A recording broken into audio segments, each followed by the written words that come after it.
The schoolhouse was burning. Through the smoke and chaos, Elena Harper made a choice that would change 3 lives forever. She ran back inside. Not for books, not for belongings, for a 4-year-old girl who couldn't hear the screams, couldn't hear the crackling flames consuming everything around her. In that moment, the shy teacher who barely spoke found a voice louder than any words could ever be. But this story doesn't begin with fire. It begins months earlier, in silence. The kind that heals, the kind that hurts, and the kind that would ultimately bind a broken family together. Stay with me until the end, hit that like button, and comment what city you're watching from so I can see how far this story travels. The train's whistle cut through the prairie wind like a lonely cry, announcing Elena Harper's arrival to a town that hadn't asked for her. She stepped onto the wooden platform of Red Willow Creek with a single worn suitcase in one hand and a leather satchel in the other, her dark hair pulled back so tightly it made her pale face seem even smaller, more fragile. September sunshine warmed the dusty boards beneath her feet, but Elena felt cold in a way that had nothing to do with weather. She was 23 years old and had already learned that the world preferred voices that commanded rooms, personalities that sparkled and shone. Elena Harper did neither. Her voice, when she used it at all, came out barely above a whisper. A legacy of a childhood spent being told that what she had to say didn't matter. So she had learned other ways to speak, though she doubted anyone in this remote Montana town would understand them. "Miss Harper?" A weathered man in a sheriff's badge approached, his mustache twitching with what might have been amusement or concern. "I'm Sheriff Dawson. The school board sent word you'd be arriving today. I'll take you to the boarding house." Elena nodded, her lips forming a small, polite smile that didn't reach her eyes. She'd perfected that smile over years of being the quiet one, the forgettable one. The town of Red Willow Creek stretched out before her like something from a faded photograph, a main street of dirt and hope, lined with false-fronted buildings that pretended to be grander than they were. A general store, a saloon, a church with a steeple that leaned slightly to the left.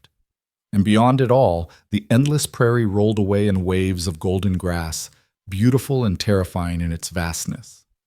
"Not much to look at, I suppose," Sheriff Dawson said, loading her suitcase onto a small wagon. "But folks here are decent, work hard.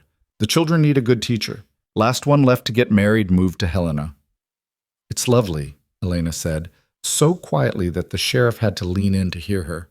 "You'll have to speak up in the classroom, Miss Harper. These prairie children, they're not timid." If only you knew, Elena thought, that speaking up had never been her strength. But her hands could speak volumes, could paint pictures in the air, could reach across the silence that separated people. If only anyone here knew how to listen. The boarding house was run by Mrs. Pritchard, a woman whose warm smile made up for her tendency to talk enough for 3 people. She showed Elena to a small room on the 2nd floor with a window that overlooked the main street and a bed that creaked when Elena sat on it. "You'll take your meals downstairs with the other boarders," Mrs. Pritchard explained, fluffing pillows that didn't need fluffing. "Breakfast at 6, supper at 6.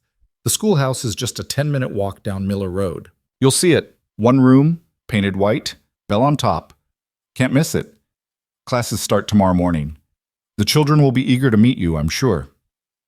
After Mrs. Pritchard finally left, Elena unpacked her few belongings with careful precision.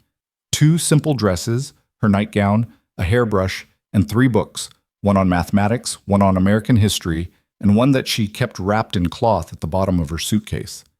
This last book had no title on its cover. Inside were careful illustrations of hands forming shapes, accompanied by detailed descriptions.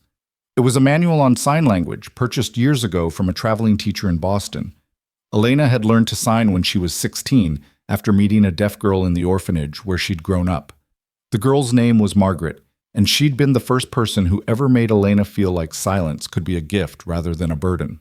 Together, they'd created a world where hands spoke and eyes listened, where communication didn't require the voice that Elena had always struggled to find. Margaret had been adopted by a wealthy family from New York and moved away, but she'd left Elena with something precious, a way to be heard without making a sound.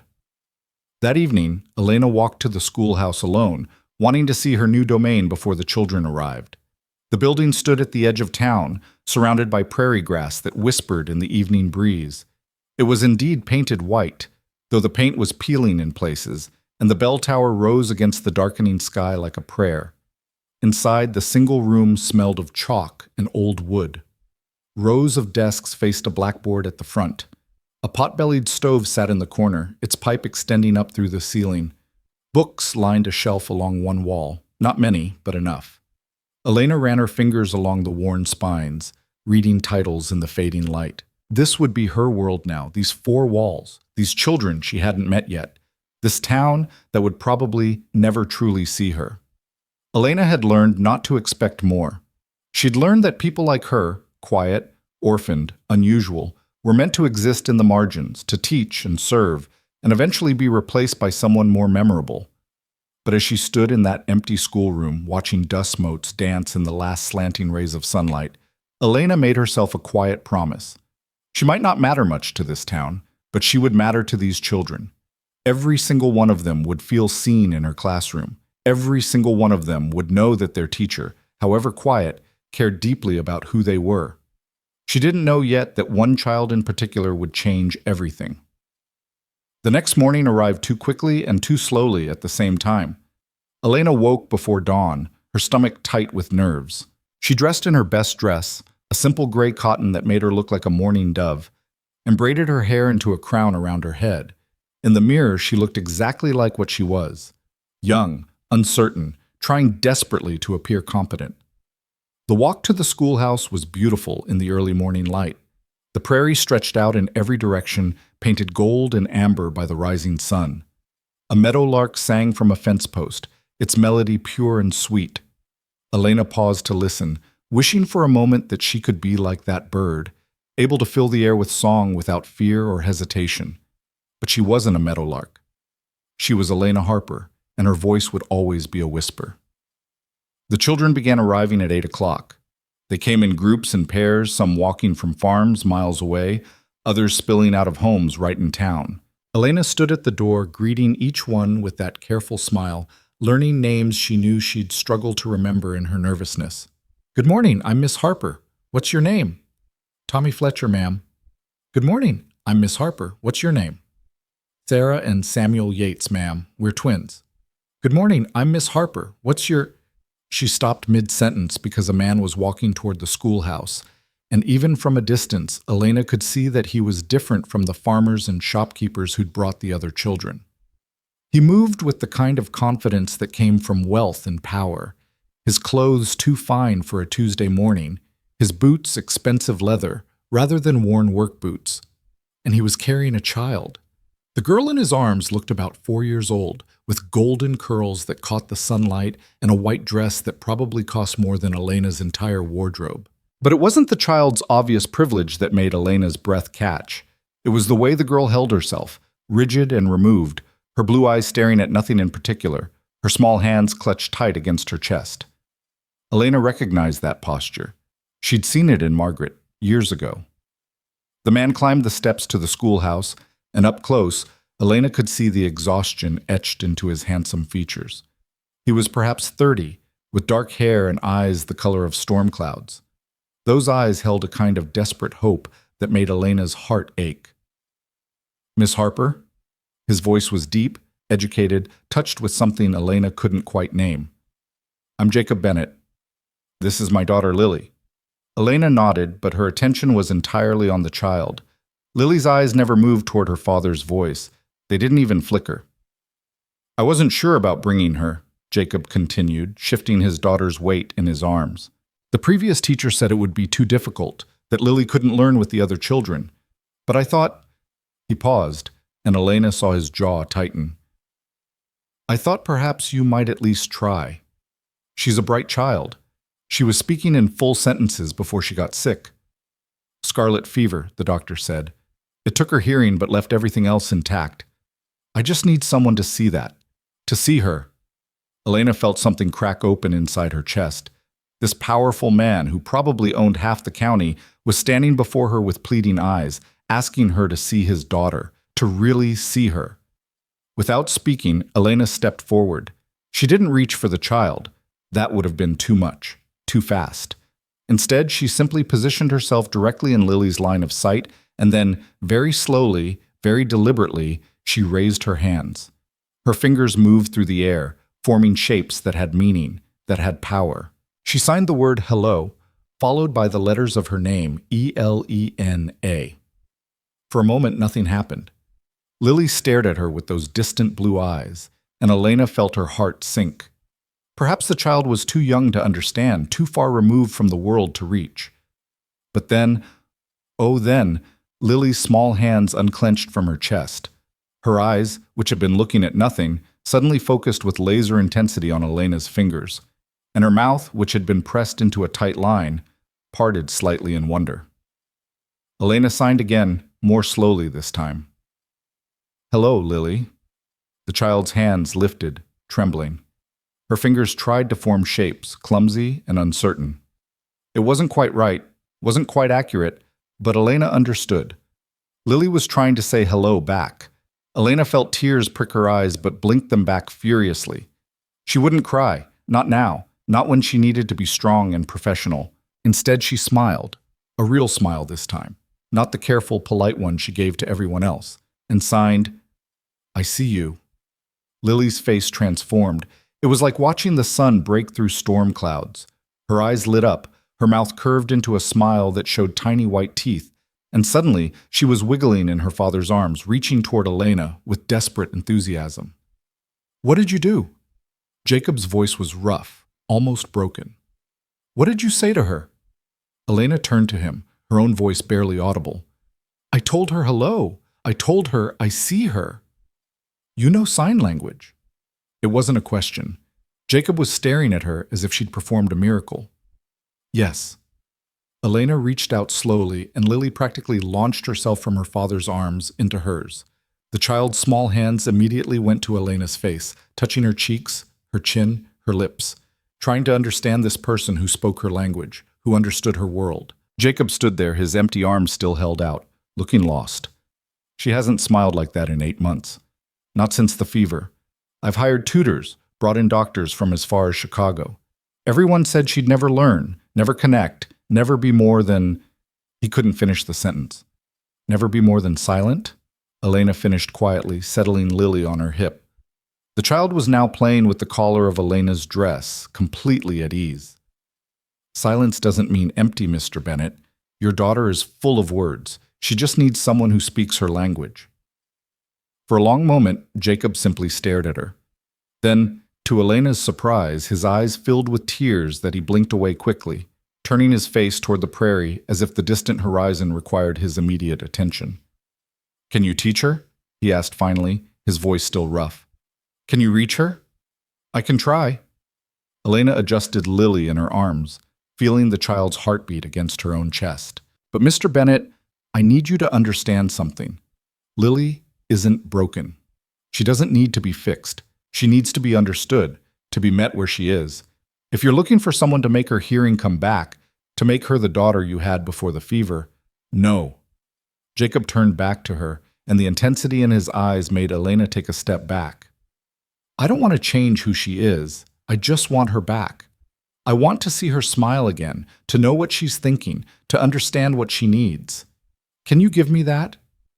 Elena looked down at Lily, who was now making soft humming sounds, not words, but noise that suggested contentment. The other children had gathered in the schoolroom behind them, watching this strange scene with wide eyes and whispered questions. "I can teach her," Elena said finally, "and I can teach the other children to communicate with her, if you'll allow it. But Mr. Bennett, you should know, this won't be easy. Learning sign language takes time, dedication. Lily might progress quickly or slowly. There are no guarantees." "I understand." Jacob stepped closer, close enough that Elena could smell leather and soap and something else, maybe desperation, maybe hope. "Whatever you need, books, supplies, extra time, I'll pay for everything. Just help my daughter, Miss Harper, please." Elena wanted to tell him that his money didn't matter, that she would have helped Lily regardless of who her father was. But she was practical enough to know that resources would make her job easier. So instead, she simply nodded. "We'll start today," she said, "if you'll leave Lily with me." For a moment, Jacob hesitated. Elena could see the conflict in his face, the desire to stay, to watch, to protect his daughter from any possible harm. But then he reached out and gently touched Lily's golden curls, his hand shaking slightly. "Be good, little flower," he whispered, even though his daughter couldn't hear him. Then he looked at Elena. "I'll be back at 3 o'clock. We'll be here." Jacob walked away slowly, looking back twice before he finally climbed into an expensive buggy and drove off toward what Elena assumed was his ranch. She watched him go, feeling the weight of responsibility settle onto her shoulders. This man had just handed her his most precious possession, trusting her with the daughter he clearly loved more than life itself. Elena carried Lily into the schoolhouse, where 15 other children waited with varying degrees of curiosity and restlessness. She set the little girl down gently in a desk at the front of the room, then turned to face her new students. "Good morning," she said, her voice still quiet but somehow carrying in the small space. "My name is Miss Harper, and I'm very happy to be your teacher this year." A boy in the back, Tommy Fletcher, she remembered, raised his hand. "Miss Harper, why was Mr. Bennett here? He don't usually come to town." "Doesn't," Elena corrected gently. "And Mr. Bennett brought his daughter, Lily, to school." "But she's deaf," a girl said, Sarah Yates, one of the twins. "How's she going to learn anything?" Elena felt every eye in the room turned to Lily, who sat perfectly still in her desk, her hands folded, her expression distant again now that Elena wasn't directly engaging with her. The weight of their stares, even though Lily couldn't hear the cruel question, made Elena's heart hurt. "Lily is deaf," Elena agreed, walking to stand beside the little girl's desk. "But that doesn't mean she can't learn. It just means she learns differently. And this year, all of you are going to learn something different too." She raised her hands and signed, "Hello," again, her fingers moving slowly through the air. The children watched with fascination. "This is how Lily talks," Elena explained, "with her hands. It's called sign language, and it's just as real and meaningful as the words we speak out loud. Over the next few weeks, I'm going to teach all of you some basic signs so that you can communicate with Lily. Would you like that?" The response was mixed. Some children leaned forward with interest. Others looked skeptical. Tommy Fletcher, who was clearly the class troublemaker, rolled his eyes. "That seems like a waste of time," he said. "We got real subjects to learn." Elena felt her face flush, but she kept her voice steady. "Communication is the most important subject there is, Tommy. Without it, we can't share ideas, solve problems, or understand each other. Learning to communicate with Lily isn't a waste of time. It's an opportunity to become better human beings."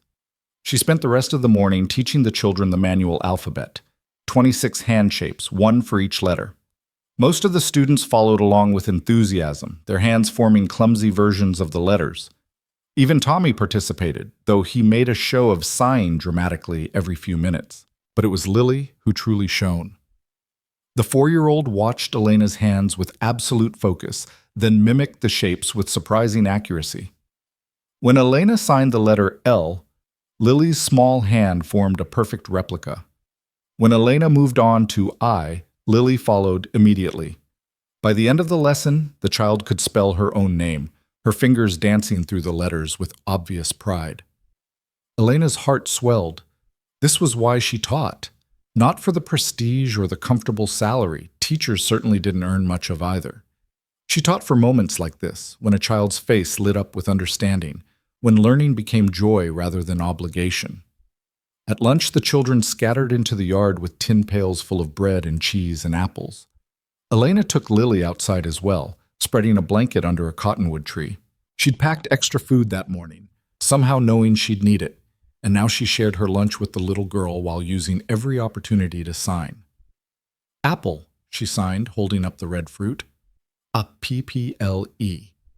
Lily's eyes tracked the movement, then she reached for the apple and took a bite, juice running down her chin. She smiled at Elena and signed something that wasn't quite right but was clearly an attempt at "thank you." "Close," Elena signed back, then showed her the correct movement. Lily tried again, getting it perfect on the second attempt.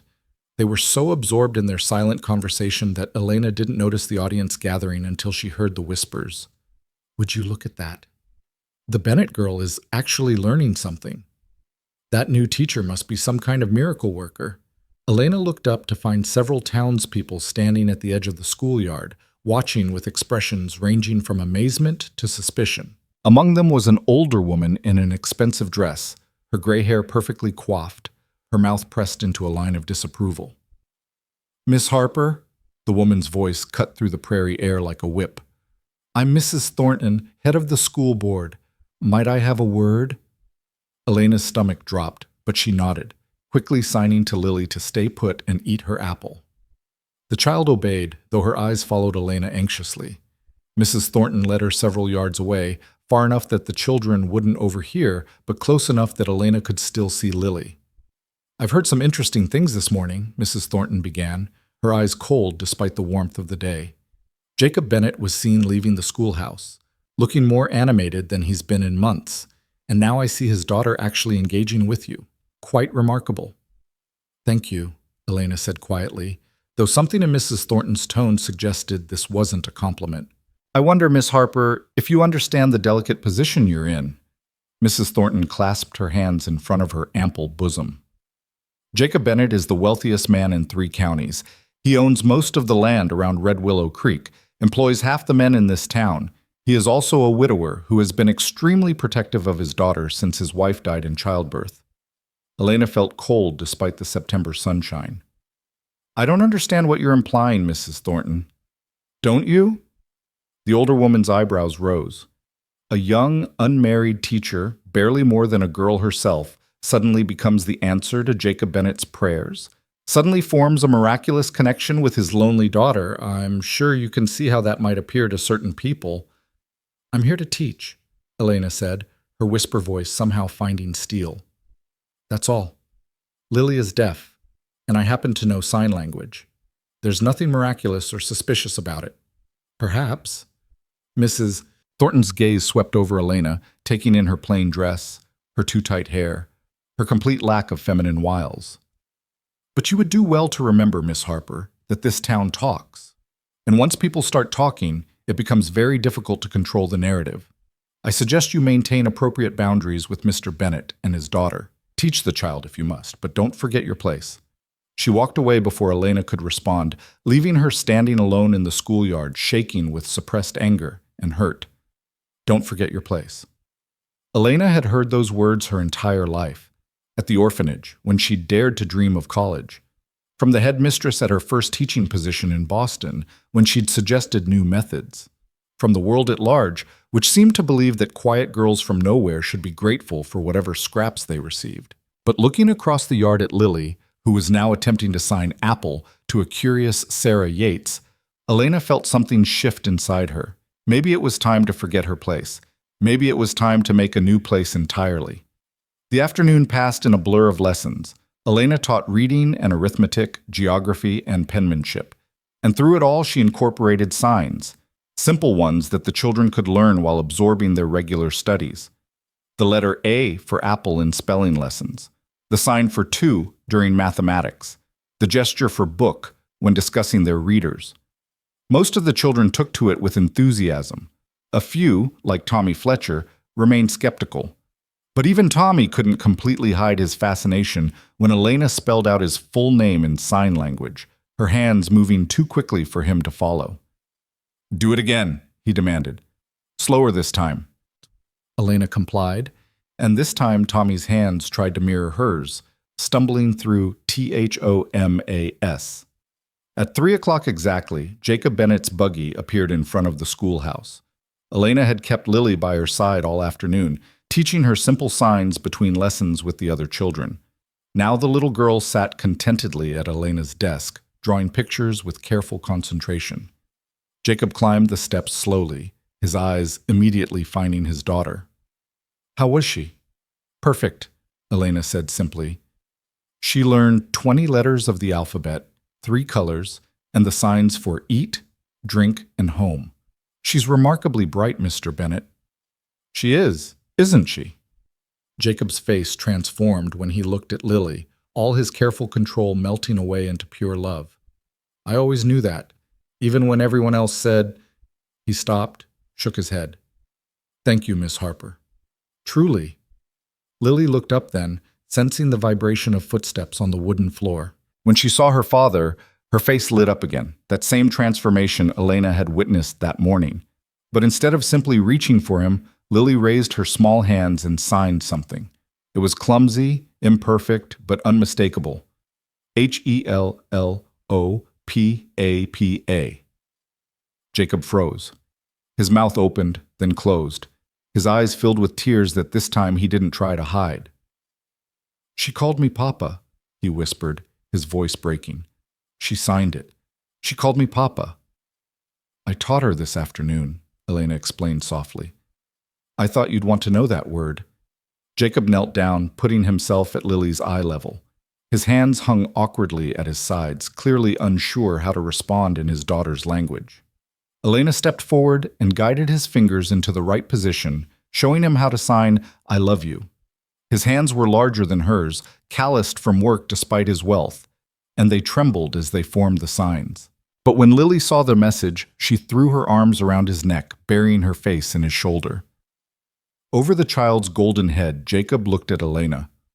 "Teach me," he said. "Please, teach me how to talk to my daughter." Elena felt that crack in her chest widen further. "Of course." That evening, after all the other children had gone home and Jacob had carried a sleepy Lily to his buggy, Elena sat alone in the schoolhouse and allowed herself to feel everything she'd been holding back all day. The joy of watching Lily blossom, the hurt of Mrs. Thornton's veiled accusations, the terror of hoping that maybe, just maybe, she'd found a place where she could make a real difference. She pulled out her sign language manual and opened it to a random page.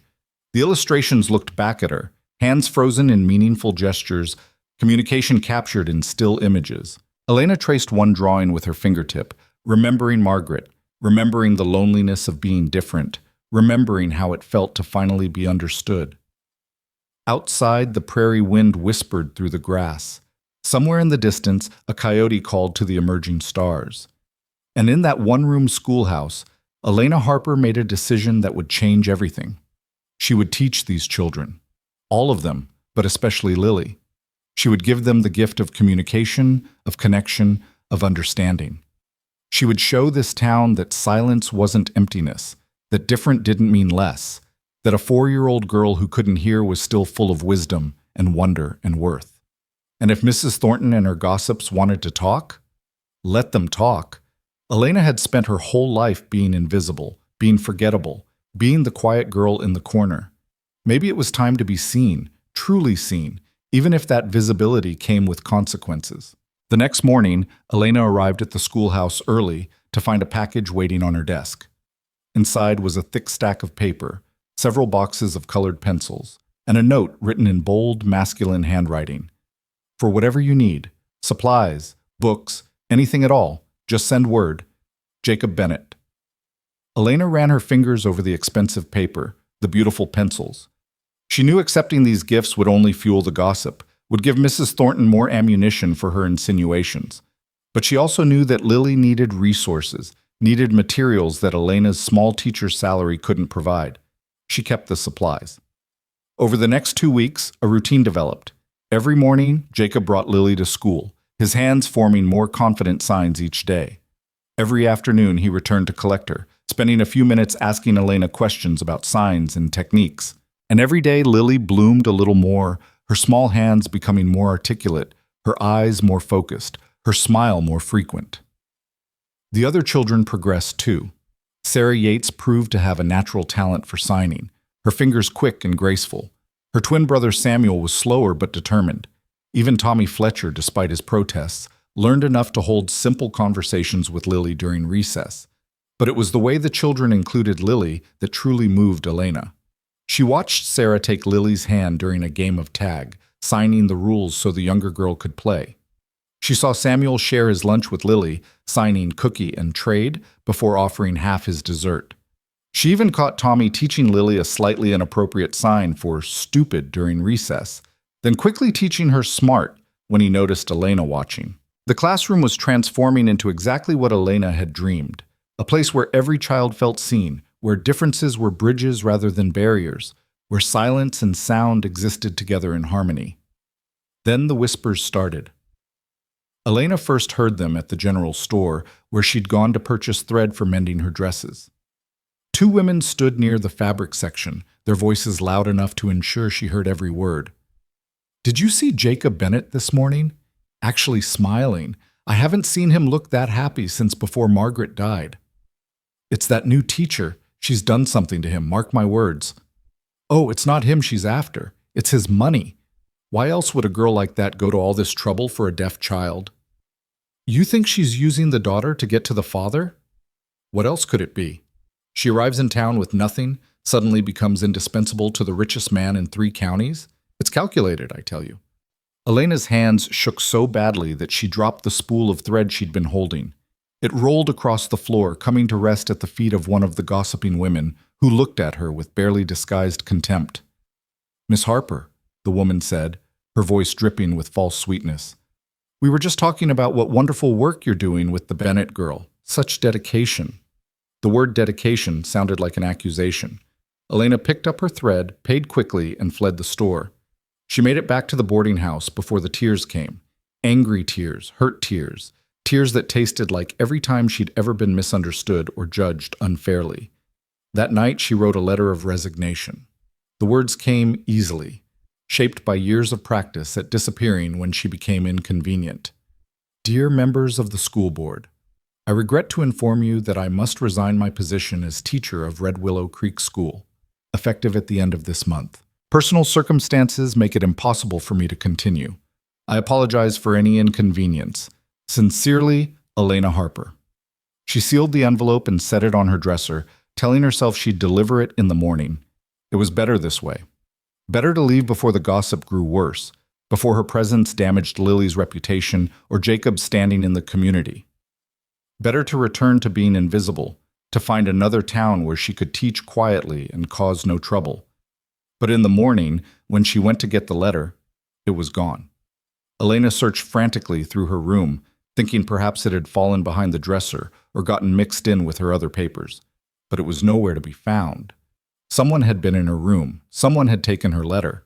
She was still searching when Mrs. Pritchard called up the stairs. "Miss Harper, you'll be late for school." Elena had no choice but to abandon her search and run to the schoolhouse. She arrived breathless and flustered, with no letter of resignation and no idea who had taken it or why. The children were already in their seats, including Lily, who sat at her desk with perfect posture, her hands folded, her eyes bright with anticipation. Elena's heart clenched. How could she leave this child? How could she abandon Lily when they'd only just begun? But how could she stay when every day brought new whispers, new accusations, new proof that she would never truly belong in this town? Elena was so lost in these thoughts that she almost missed the knock at the schoolhouse door. She looked up to find Jacob Bennett standing in the entrance, and in his hand was a familiar envelope. Her letter. "Mr. Bennett," Elena said, her voice barely audible even in the quiet room. "That's private correspondence." "Is it?" Jacob's eyes were hard, his jaw set. "Mrs. Pritchard found it on your dresser this morning. She was worried, so she brought it to me. I opened it, I read it, and now I'd like to know why you're running away." The children were watching with wide eyes, sensing drama even if they didn't understand the details. Elena felt her face burn with embarrassment and anger. "This isn't the time or place. When is the time, Miss Harper? After you disappear in the middle of the night, after my daughter loses the only person who's ever truly understood her?" Jacob's voice was rising, losing its careful control. "You think I don't know what people are saying about you? About us?"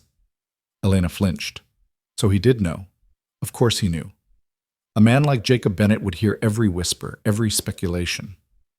"Then you understand why I have to leave," she said quietly. "For Lily's sake, if nothing else. The gossip will only get worse." "The gossip is wrong." Jacob stepped fully into the schoolhouse, and Elena saw that he was holding another piece of paper. "This is a letter to the school board, officially requesting that you be given a raise and additional resources to develop a comprehensive signing program for the school. I'm also donating funds to purchase a proper library and new equipment.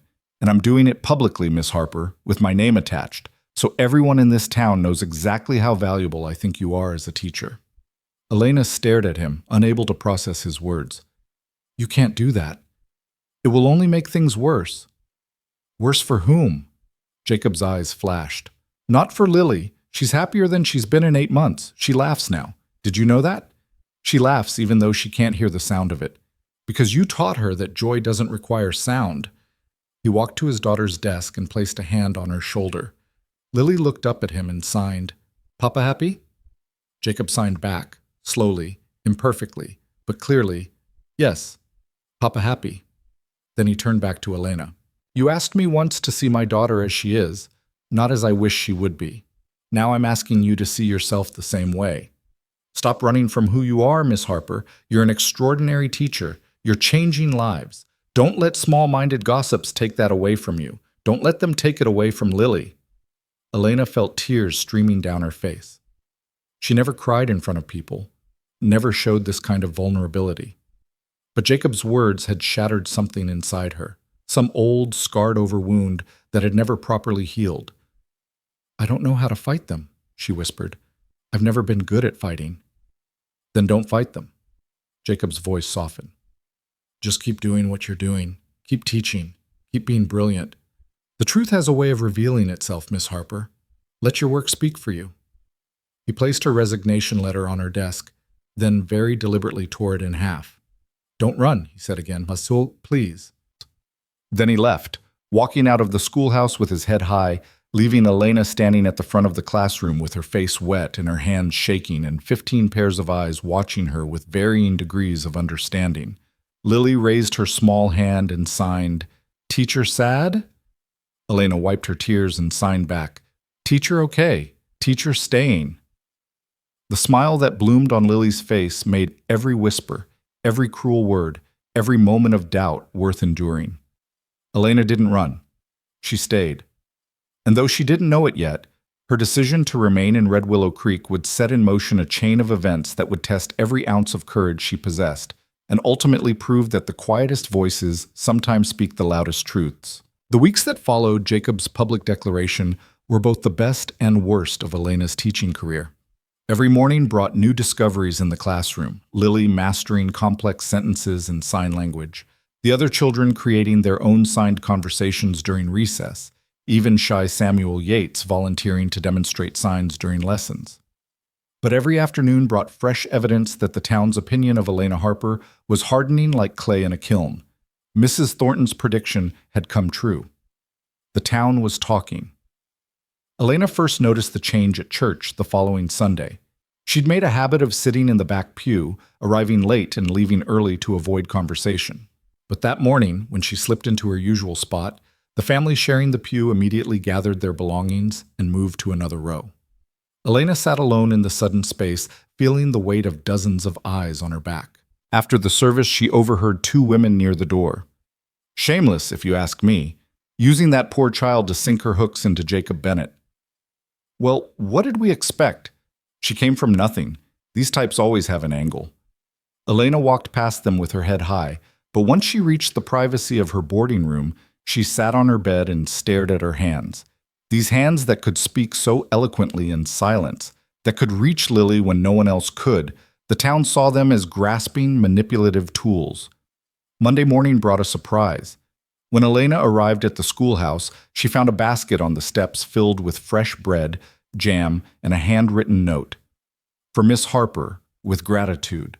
Your work matters. The Yates family. Elena clutched the note to her chest, feeling tears prick her eyes. At least some families understood. At least some people could see past the gossip to the truth. Inside the classroom, Sarah Yates was already there, helping Lily practice the signs for the days of the week. The 2 girls sat close together, their hands moving in synchronized patterns, Sarah's face patient and encouraging as Lily struggled with Wednesday. Good morning, girls, Elena said, setting the basket on her desk. Sarah looked up and grinned. Mama wanted you to know we don't believe the mean things people are saying. She says you're the best teacher we've ever had. Tell your mother thank you. That's very kind. It's true, though. Sarah's expression turned serious. Tommy Fletcher's mama says you're just pretending to care about Lily to get her papa's money. But I watch you with her. You care for real. Anybody with eyes can see that. Elena's throat tightened. That means more than you know, Sarah. Lily had been watching their conversation with focused attention, trying to read their lips. Now she tugged on Elena's sleeve and signed, "What talking about?" Elena knelt beside the little girl's desk. "Sarah's mother sent us breakfast. Isn't that kind?" Lily's face lit up. She signed back, "Share with everyone?" "Of course we can share." When the other children arrived, Elena divided the bread and jam among them, turning Mrs. Yates's kindness into a lesson about community and generosity. Even Tommy Fletcher, who'd been increasingly sullen lately, accepted his portion with something approaching gratitude. But at noon, when the children scattered for lunch, Tommy approached Elena's desk with an expression she couldn't quite read. "Miss Harper, I need to tell you something." "Of course, Tommy." "What is it?" The boy shifted his weight from foot to foot, looking more uncomfortable than Elena had ever seen him. "My mama's been saying things about you, bad things, about how you're trying to trap Mr. Bennett into marrying you by being nice to his daughter." Elena felt the familiar sting of those accusations, but she kept her voice gentle. "I know people are saying that, Tommy. It's not true, but I understand that some folks need to make sense of things in their own way. But here's the thing." Tommy's voice dropped to a whisper. "Mama told me I should stop learning the sign language. Said it was a waste of time and that I was supporting your scheme by participating." Elena's stomach dropped. "I see. But I don't want to stop." The words came out in a rush. "I like being able to talk to Lily. She's actually real smart when you can understand her. And yesterday she taught me the sign for friend, and it made me feel—" He trailed off, his young face struggling with complex emotions. "It made you feel connected," Elena finished softly. "Yeah, that." Tommy looked at his feet. "So I told Mama I wasn't going to stop learning, even if she thinks you're awful. She got real mad. Said I was being disrespectful. But Miss Harper, you're not awful. You're just quiet and nice and good at teaching. Why are people being so mean?" Elena pulled out a chair and sat down, gesturing for Tommy to do the same. Through the window, she could see the other children playing in the yard, their laughter carrying on the autumn breeze. "Sometimes, Tommy, people get scared when they see something they don't understand. I'm different from other teachers. I'm young, I'm unmarried, and I communicate in ways that seem strange to folks who've never seen sign language before. And Mr. Bennett is an important man in this town, important and very protective of his daughter. Some people think those two things together must mean something suspicious. But you're just teaching. I know. And you know. And Lily knows. Sometimes that has to be enough." Elena managed a small smile. "But Tommy, I don't want to cause trouble between you and your mother. If she truly wants you to stop learning to sign, I'll understand." The Tommy's jaw set in a stubborn line that reminded Elena of his father, a farmer known for his determination. "No, ma'am. I'm 13 years old, almost a man. I can make some of my own choices, and I choose to keep learning." After Tommy returned to the yard, Elena sat alone in the quiet classroom, feeling the weight of responsibility pressing down on her shoulders. She was affecting these children's lives in ways that extended far beyond the schoolhouse walls, creating ripples that reached into their homes, their families, their understanding of the world. Was it worth it? Was teaching Lily and the others sign language worth dividing the town? She thought of Lily's smile, of the way the child's eyes lit up when she successfully communicated a complex thought. She thought of Sarah's patience, Tommy's determination, all the small bridges being built between hearing and deaf, sound and silence. Yes, it was worth it. That afternoon, Jacob arrived early to collect Lily. He climbed the schoolhouse steps with his usual confident stride, but Elena noticed the tension in his shoulders, the tightness around his eyes. "Mr. Bennett, you're early today.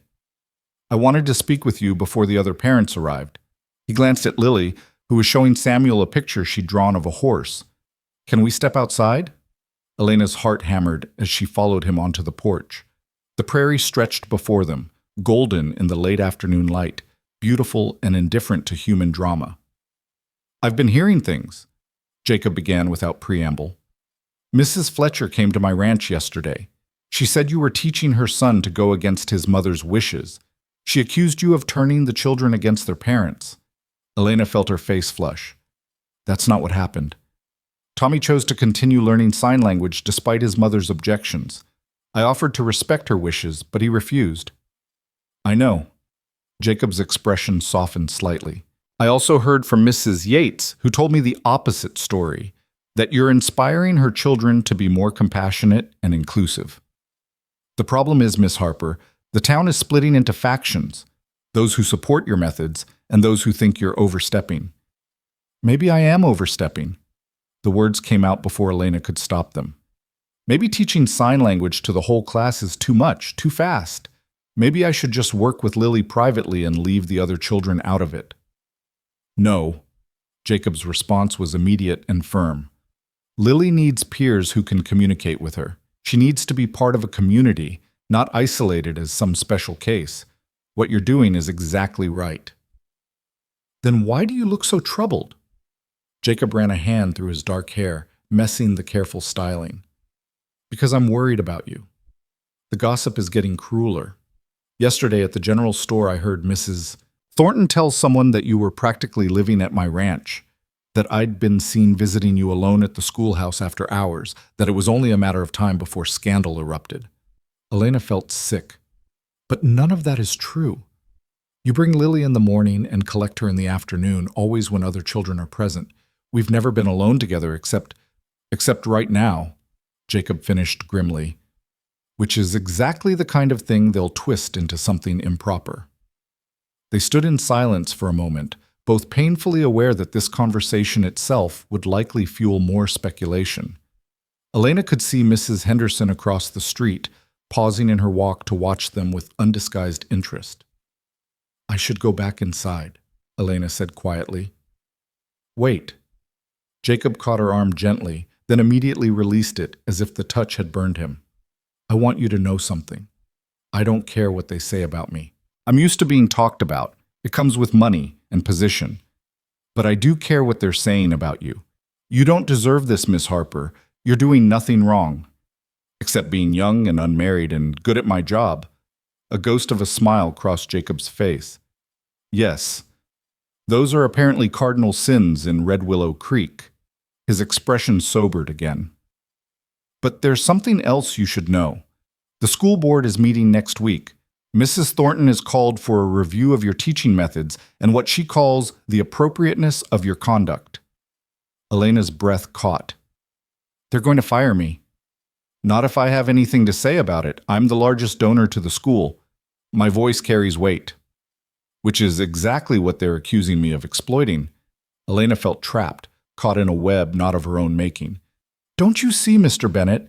Your defense of me only proves their point in their minds. Every time you speak up for me, every donation you make, every public show of support, it all feeds the narrative that I'm using Lily to manipulate you. Then what do you suggest I do? Stay silent while they destroy your reputation? I don't know. The words came out louder than Elena intended, sharp with frustration and fear. Inside the schoolhouse, several children's heads turned toward the window. Elena lowered her voice. I don't know what the right answer is. All I know is that I came here to teach, and somehow I've become the center of a scandal I never wanted or asked for. Jacob's gray eyes searched her face. Do you regret it? Taking this position? Teaching Lily? Elena thought of Lily's laugh, the way the child had learned to express herself, the light that had returned to her eyes. She thought of Sarah's kindness, Tommy's determination, all the small victories that made teaching worthwhile. No, she said finally. I don't regret it, but I'm afraid of what comes next. So am I, Jacob admitted. But, Miss Harper, fear is a poor reason to stop doing what's right. He went inside to collect Lily, leaving Elena standing on the porch, watching the prairie wind bend the grass in rippling waves. She wondered if she was strong enough for what was coming. She'd spent her whole life avoiding conflict, staying quiet, making herself small. Now the universe seemed determined to thrust her into the spotlight, whether she wanted it or not. That evening, Elena received an unexpected visitor at the boarding house. Mrs. Pritchard knocked on her door after supper with an apologetic expression. Miss Harper, there's a Mrs. Bennett downstairs asking to see you. Elena's heart skipped. Mrs. Bennett? But Jacob's wife is dead, yes. This would be his mother, Mrs. Catherine Bennett. She's waiting in the parlor, and between you and me, she looks like a woman on a mission. Elena descended the stairs with dread pooling in her stomach. She found the elder Mrs. Bennet seated ramrod straight on the parlor's best chair, a woman in her 60s with steel-gray hair and eyes that could cut glass. Everything about her spoke of old money and older expectations. "Miss Harper," Mrs. Bennet didn't rise or offer her hand. "Please sit." Elena perched on the edge of a chair opposite her unexpected guest. "Mrs. Bennet, this is a surprise." "I'm sure it is.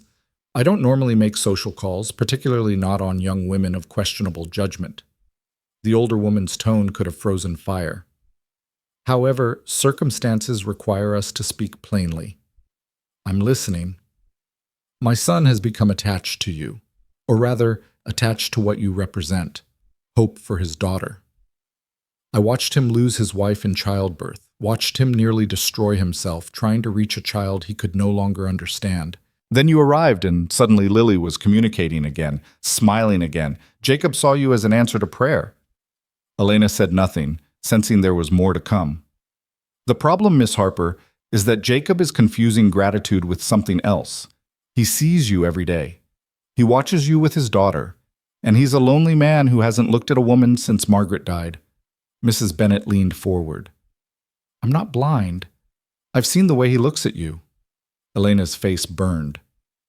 "Mrs. Bennet, I assure you, I'm not accusing you of encouraging it. In fact, I suspect you're too naive to even notice. But the town has noticed, and Mrs. Thornton has made it her mission to ensure everyone knows that the new teacher is setting her cap at the richest widower in the territory." "I have no such intentions." "I believe you, but intentions matter very little in the face of perception." Mrs. Bennet's expression softened fractionally. "Miss Harper, I'm going to be frank with you. You're a good teacher. Lily adores you, and I haven't seen her this happy since before the illness. Under different circumstances, I would be the first to defend you. But my primary concern is my granddaughter's well-being. If your presence here creates a scandal that damages the Bennet family reputation, it will ultimately hurt Lily. Children are cruel to children of disgraced families. I won't have my granddaughter suffering because of town gossip about her teacher." Elena felt as if the floor had dropped away beneath her. "You want me to leave?" "I want you to consider what's best for everyone involved. The school board meeting is in 5 days. Mrs. Thornton will almost certainly call for your dismissal. My son will defend you, which will only make things worse. The town will divide further, and in the end, Lily will be caught in the middle." "So I should just give up? Let them win?" Mrs. Bennet stood, gathering her expensive shawl around her shoulders. "I'm asking you to think about what winning actually looks like, Miss Harper. Is it keeping your position while the town tears itself apart? Or is it protecting a child you claim to care about?" After she left, Elena sat in the empty parlor for a long time, watching shadows lengthen across the floor. Mrs. Bennet's words echoed in her mind, mixing with Mrs. Thornton's accusations, the whispered gossip, Tommy's defense, Sarah's loyalty. Everyone had an opinion about what Elena should do, who she should be, what her motives were. But what did Elena herself want?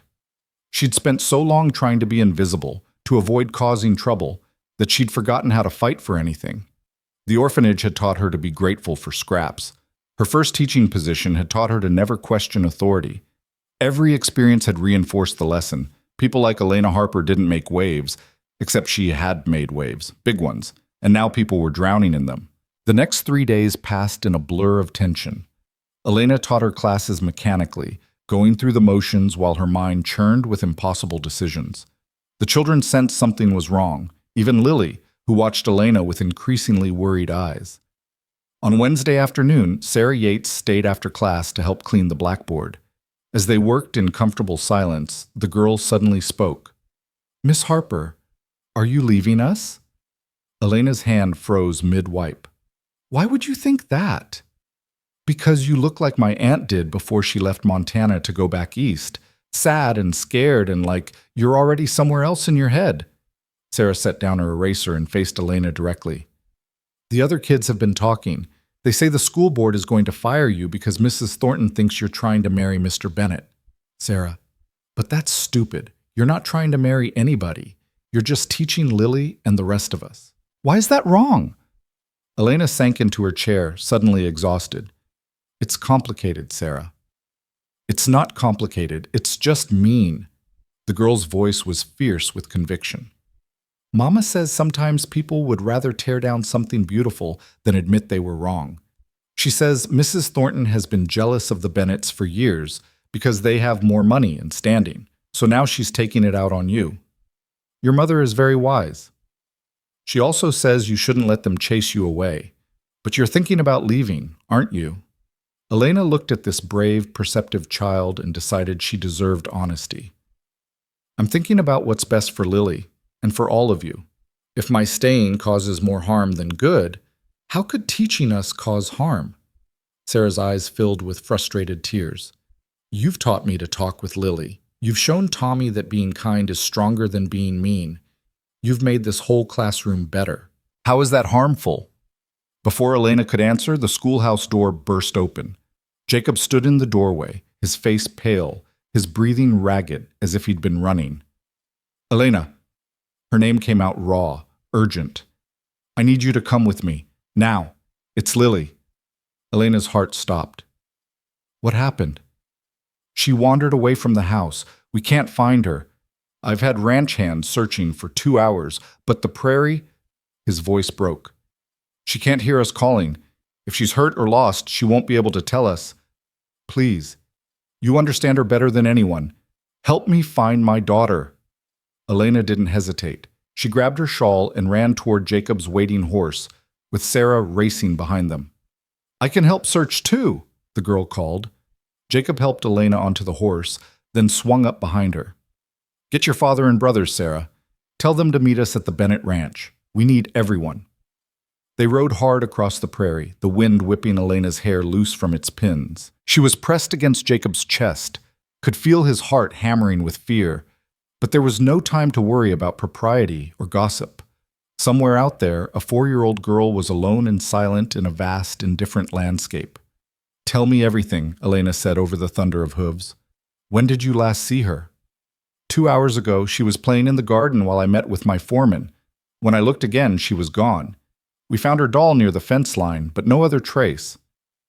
Was she upset about anything? Worried? I don't know. I don't know. The words were anguished. I should have been watching her more carefully. I should have... This isn't helping. Elena forced her voice to stay calm, even as her own terror mounted. Think, Jacob. Where does Lily like to go? What makes her happy? A pause, then... Water. She loves the creek. She likes to watch the way it moves. How far is the creek from your house? About a mile north, but we already searched there. Search again. If she's anywhere, that's where she'll be. They reached the Bennett Ranch, a sprawling complex of barns and outbuildings surrounding a grand house that spoke of generations of wealth. Ranch hands milled about, looking grim.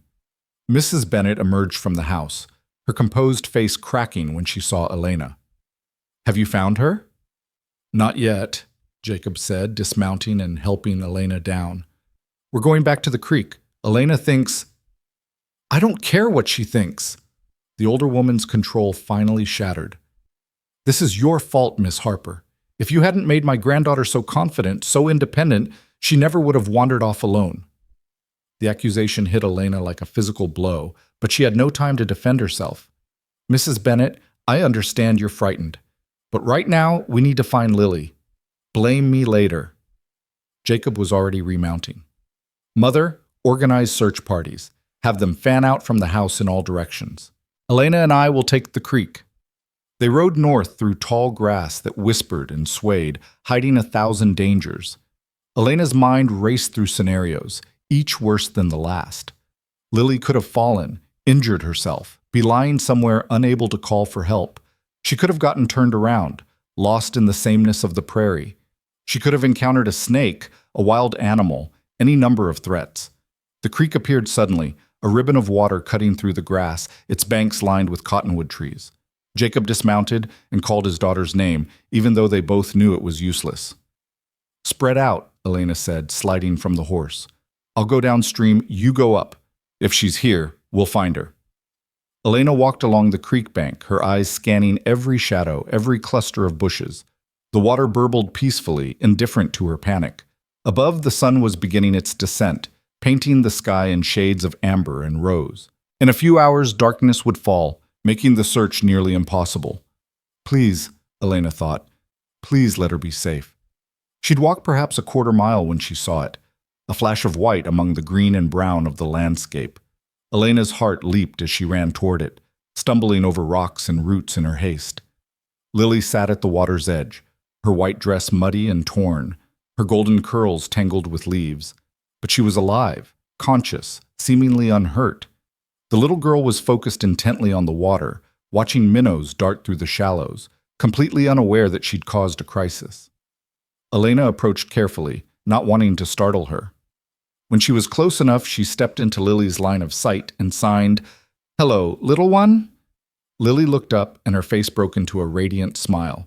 She signed back, "Miss Elena, look, fish." Relief flooded through Elena so powerfully that her knees nearly buckled. She knelt beside the child and pulled her into a fierce hug, not caring that Lily was muddy and wet. "Your papa is very worried," Elena signed when she pulled back. "We've been searching for you." Lily's smile faded. "Papa worried? Why?" "Because you left without telling anyone where you were going. We didn't know if you were safe." The child's eyes filled with tears. "I wanted to see fish. I didn't mean to make Papa sad." "I know, but Lily, you have to tell someone when you go places. You're too young to wander alone." Elena stood and waved both arms over her head, hoping to catch Jacob's attention. Within moments, she heard the thunder of hooves, and then Jacob was there, throwing himself from his horse and gathering his daughter into his arms. He held her so tightly that Lily squirmed, signing protest that neither Jacob nor Elena acknowledged. They were too overwhelmed with relief, too grateful that this story had ended without tragedy. Finally, Jacob loosened his grip enough to sign clumsily, "Never do that again, never." Lily nodded solemnly, understanding that she'd done something serious even if she didn't fully grasp why. They rode back to the ranch together, Lily cradled in her father's arms, Elena sitting behind them, her arms wrapped around them both to keep from falling. As they crested the final hill, Elena saw the crowd that had gathered. The Yates family was there, along with the Fletchers and at least a dozen other townspeople who'd joined the search. Mrs. Bennet ran forward as they dismounted, tears streaming down her face as she reached for her granddaughter. "Thank heavens! Oh, thank heavens!" Sheriff Dawson approached, his relief evident. "We heard you found her, Bennet. Everyone can head home now." But the crowd didn't disperse. They stood watching as Jacob held his daughter, as Mrs. Bennet fussed over Lily's torn dress, as Elena tried to quietly fade into the background. Then Tommy Fletcher's voice rang out across the yard. "Miss Harper found her. She knew right where to look." Mrs. Fletcher's face pinched. "Lucky guess." "No, Mama. She understood Lily. She knew what would make her happy, where she'd want to go. Nobody else thought of that." Other voices joined in, some supportive, others skeptical. The crowd that had come together to search was fracturing again along familiar lines. Mrs. Thornton stepped forward, her expression calculating. "It's certainly fortunate that Miss Harper was available to help. Though one might wonder if the child would have developed such dangerous independence if she hadn't been encouraged to be so self-reliant." Elena felt the accusation like a slap. Before she could respond, Jacob's voice cut through the murmurs. "My daughter is alive because Elena Harper understands her in ways no one else does. That's not encouraging dangerous behavior, that's providing the kind of education every child deserves." He turned to face the crowd, Lily still in his arms. "I'm grateful to everyone who came to help search, but I'm especially grateful to Miss Harper, who not only found Lily, but has given her a life worth living." Mrs. Thornton's eyes narrowed. "Your gratitude is noted, Mr. Bennet, as is the fact that Miss Harper seems to have become quite essential to your family." The implication hung in the air, ugly and unmistakable. Elena saw the exact moment Jacob understood what was being suggested. His face darkened with anger. "If you have something to say, Mrs. Thornton, say it plainly." "Very well. The school board meets tomorrow to discuss Miss Harper's future at our school. I suggest everyone attend. It seems we have much to discuss about appropriate conduct and professional boundaries." She swept away, taking several of her supporters with her. The remaining townspeople dispersed slowly, leaving Elena standing in the ranch yard feeling exposed and vulnerable. Mrs. Bennett approached, her earlier gratitude already cooling. Miss Harper, I believe you should leave. Jacob will send someone to take you back to town. Mother, Jacob began. No, this has gone far enough. The older woman's voice was steel wrapped in velvet.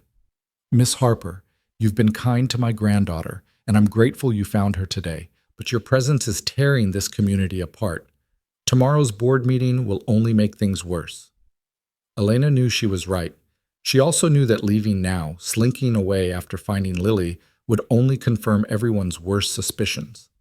I'll attend the board meeting, she said quietly. I deserve the chance to defend myself. And what will you say? Mrs. Bennett challenged. That you haven't grown attached to my son? That he hasn't become dependent on you? That this entire situation isn't exactly what it appears to be? It appears to be a teacher doing her job, Elena said, finding a core of strength she didn't know she possessed. That's all it is, and that's all it's ever been. She left before anyone could respond, accepting a ride back to town from Sheriff Dawson. They traveled in silence until they reached the boarding house. For what it's worth, Miss Harper, the sheriff said as she dismounted, I think you're getting a raw deal. You're a fine teacher. My niece has learned more in 2 months with you than she did in 2 years with the last teacher. Thank you, Sheriff. That means a great deal. But I'll tell you what I tell everyone in this territory. Sometimes the right thing and the smart thing aren't the same thing. You have to decide which one matters more to you. Elena climbed to her room and sat on her bed, still wearing her muddy dress, her hair wild from the wind. Tomorrow, she would face the school board. Tomorrow, she would have to defend her methods, her intentions, her very presence in Red Willow Creek. But tonight, she let herself feel the weight of it all, the fear, the anger, the bone-deep exhaustion of being misunderstood. Through her window, she could see the prairie stretching endlessly under the stars. Somewhere out there, Lily was safe and warm, probably already asleep. And that, Elena realized, was worth any price. Even this one. The morning of the school board meeting dawned gray and cold, with clouds pressing low over the prairie like a heavy blanket. Elena dressed with shaking hands, choosing her most conservative dress, a dark blue cotton with a high collar that made her look even younger than her 23 years. She braided her hair tightly, pinning it in a severe bun that pulled at her temples. In the mirror, she looked like a woman preparing for battle, which she supposed she was. Mrs. Pritchard knocked softly before entering with a cup of tea. You didn't eat breakfast? I couldn't. Well, drink this at least. You'll need your strength. The boarding house keeper set the cup on the dresser, her weathered face sympathetic. I've lived in Red Willow Creek for 30 years, Miss Harper. I've seen my share of witch hunts disguised as town meetings. Don't let them break you. What if they're right? The words escaped before Elena could stop them. What if I have caused more harm than good? That little Bennett girl would say different. I saw her face when her papa brought her into town yesterday. She was signing to everyone she met, excited as a lark. You gave that child a voice, Miss Harper. Don't you forget that. After Mrs. Pritchard left, Elena sat for a long moment, sipping the tea and trying to steady her nerves. The board meeting wasn't until 7 o'clock that evening, which meant she had an entire day of teaching to get through first. She wondered if the children knew what was happening, if their parents had discussed it over breakfast tables throughout the town. The walk to the schoolhouse felt longer than usual. Every person Elena passed seemed to stare, to judge, to have already formed their opinions. Mrs. Henderson turned away deliberately when Elena nodded a greeting. Mr. Cooper at the general store watched her through his window with an expression she couldn't read. But when Elena reached the schoolhouse, she found Sarah and Samuel Yates sitting on the steps, waiting. Sarah stood as Elena approached, her young face set with determination. We wanted to be here early, to show you we're on your side. Elena's throat tightened. That's very kind, Sarah, but you don't have to choose sides. Yes, we do. Samuel spoke quietly, so unlike his usually silent nature. Mama says sometimes you have to stand up for what's right, even when it's hard. You're a good teacher, Miss Harper, the best we've ever had. Before Elena could respond, more children began arriving. Not just the usual students, but older siblings and younger ones too, families making a statement with their presence. The Fletcher children came, despite their mother's disapproval, Tommy walking with his chin raised defiantly. The Yates clan arrived in force, Mr. and Mrs. Yates nodding solemnly to Elena. Even families who'd have been neutral came, their children running to greet Elena with an enthusiasm that felt like protection. Only one family was conspicuously absent. Jacob's buggy didn't appear at 8 o'clock. Lily's desk sat empty, a small void in the front row that Elena tried not to stare at. She taught that day with a focus born of desperation. Every lesson was perfect, every explanation clear, every moment of instruction deliberate and measured. She wanted these children to remember this day, to know that whatever happened tonight, their teacher had given them her very best. During arithmetic, she had the students practice counting in sign language, their hands forming numbers while their voices spoke them aloud. During reading, she told them a story about a deaf boy who saved his village by noticing things others couldn't hear, vibrations in the ground that warned of danger. The children listened with rapt attention, especially Tommy, who'd begun to see his signing skills as something valuable rather than merely different. At lunch, Elena sat at her desk rather than joining the children outside. She was reviewing her notes for the evening's meeting when she heard footsteps on the porch. Her heart leapt, hoping for Jacob and Lily, but it was Sheriff Dawson who appeared in the doorway. "Miss Harper, got a minute?" "Of course, Sheriff." He removed his hat, turning it in his hands with obvious discomfort. "I wanted to give you fair warning. Mrs. Thornton's been collecting signatures on a petition. She's got near about 40 names demanding your removal." Elena felt the blood drain from her face. 40? Some of them are folks who don't even have children in school, but they're concerned citizens, or so they claim. He paused. "There's also a counter-petition. Mrs. Yates started it yesterday after Lily was found. She's got maybe 20 signatures supporting you. 20 against 40. The numbers told their own story." "Thank you for letting me know, Sheriff." "There's something else." He shifted his weight, looking even more uncomfortable. "Jacob Bennett sent word that he won't be attending the meeting tonight. Says he doesn't want his presence to influence the proceedings unfairly." Elena's hands clenched in her lap. "I see. For what it's worth, I think he's making a mistake. You could use someone speaking on your behalf who carries weight in this town." His mother already made it clear that his support only hurts my case. Perhaps he's being wise. After the sheriff left, Elena stood at the window watching the children play. They divided into groups for a game of tag, and she noticed that Tommy had modified the rules so Lily's absence didn't disrupt the game. He'd taught the others to tap each other instead of just calling out, "You're it," a consideration that wouldn't have occurred to him 2 months ago. These small changes, these quiet shifts in how children saw the world, weren't they worth fighting for? The afternoon crept by with agonizing slowness. Elena taught grammar and geography, her voice steady even as her hands trembled when she wrote on the blackboard.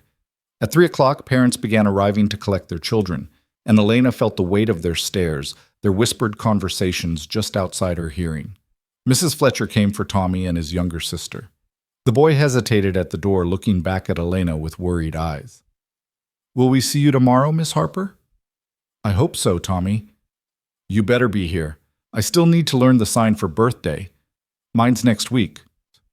After the last child left, Elena sat alone in the empty schoolhouse, watching dust motes dance in the slanting sunlight. She thought about the first day she'd arrived, how this room had seemed like sanctuary. Now it felt like a courtroom where she'd already been found guilty. At 6:30, she walked to the town hall, a larger building near the church that served for community gatherings. Through the windows, she could see people already assembling, filling the rows of chairs, their faces animated with the kind of excitement that came from watching someone else's crisis unfold. Elena paused outside, gathering her courage. She could leave now. She could walk to the boarding house, pack her single suitcase, and catch tomorrow's train to anywhere else. No one could stop her. No one could force her to endure this public trial. But she thought of Lily's smile, of the way the child's hands had moved through the air, forming words, forming thoughts, forming connections to a world that had almost lost her. She thought of Sarah's loyalty, Tommy's growth, all the small miracles that had happened in that one-room schoolhouse. She couldn't leave, not without fighting. Elena pushed open the door and walked inside with her head high. The room fell silent as people turned to watch her enter. She made her way to the front where 5 chairs sat behind a table. The school board members, already in position. Mrs. Thornton sat in the center chair, her expression smugly satisfied. The other 4 members looked variously uncomfortable, curious, or hostile. Miss Harper. Mrs. Thornton's voice carried easily through the room. How good of you to join us. Please, take a seat. A single chair sat facing the board, positioned so that Elena would have her back to the crowd. She sat carefully, folding her hands in her lap to hide their shaking. We're here tonight to discuss concerns that have been raised about your teaching methods and conduct, Mrs. Thornton began.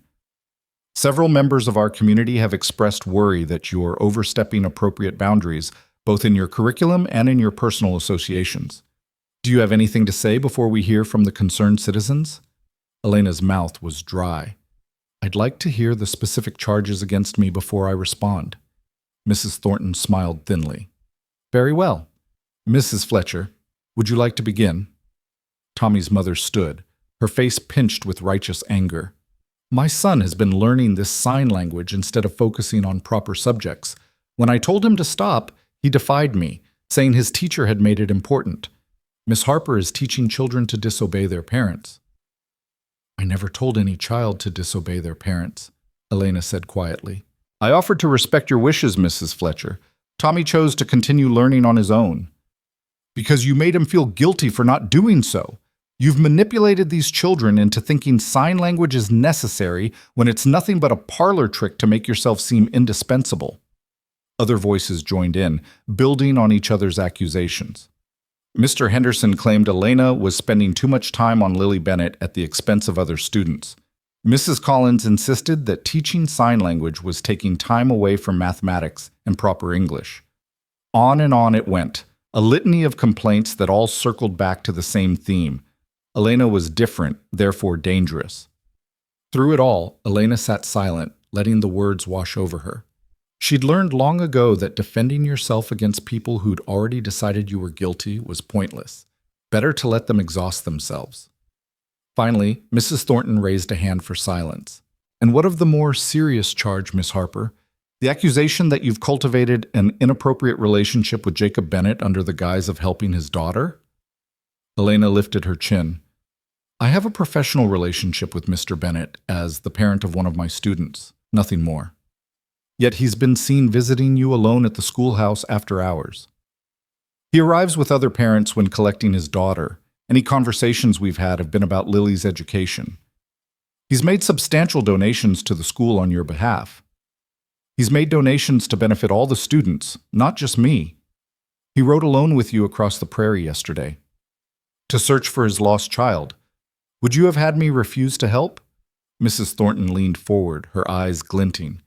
I would have had you maintain appropriate boundaries, Miss Harper. Instead, you've inserted yourself into the Bennett family in a way that many find questionable. A young, unmarried woman becoming essential to a wealthy widower, surely you can see how that appears. I can see how it appears to people determined to see something improper.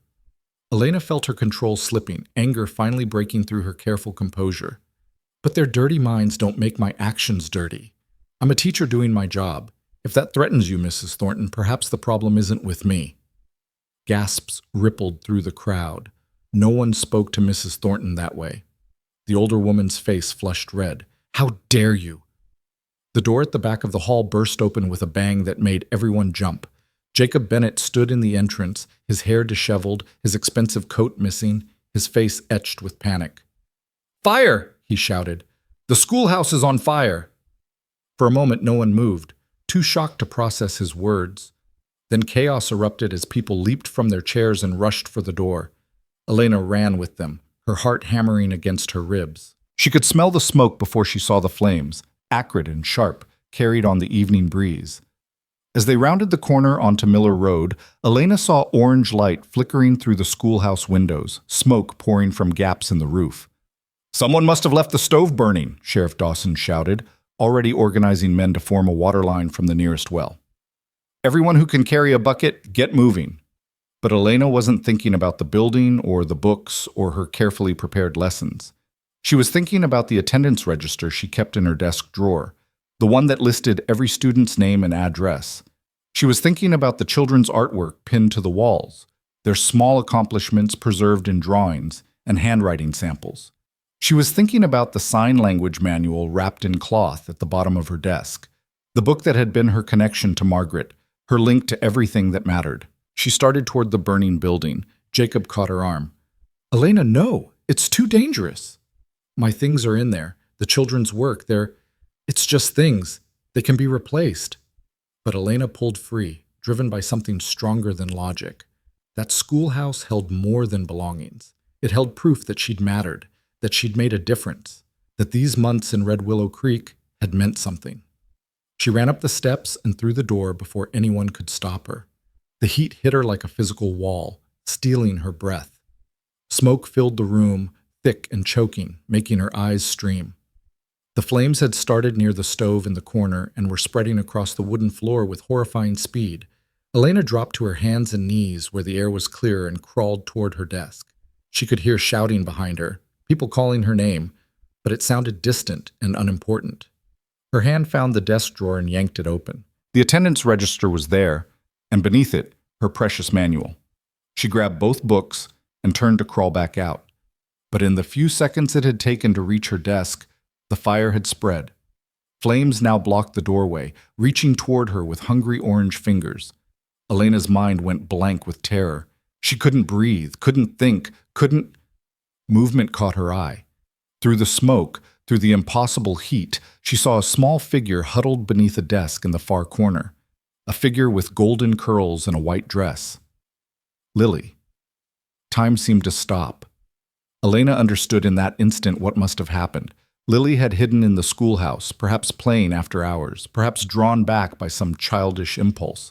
She'd been there all along, trapped by flames she couldn't hear, confused by smoke she didn't understand. Elena didn't hesitate. She dropped the books and crawled toward the child, her lungs screaming for air, her skin burning from the heat. When she reached Lily's desk, she found the little girl curled into a tight ball, her eyes squeezed shut, her hands pressed over her ears as if she could block out danger she couldn't hear. Elena pulled Lily into her arms, shielding the child's face against her shoulder.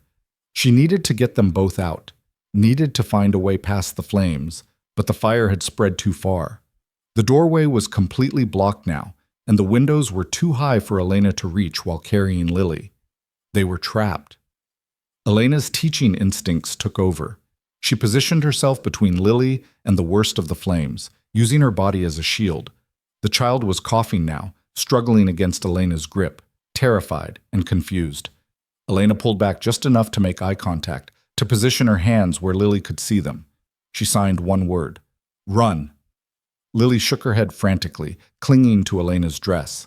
Elena signed again, more forcefully, pointing toward the door, even though she knew they couldn't reach it. She had to make Lily understand that she needed to try, needed to save herself even if Elena couldn't follow. "Run," she signed one final time. "Don't give up." Then the ceiling beam above them cracked with a sound like thunder. Elena looked up just in time to see it falling, trailing sparks and smoke. She pushed Lily with all her strength, sending the child rolling across the floor away from the impact point.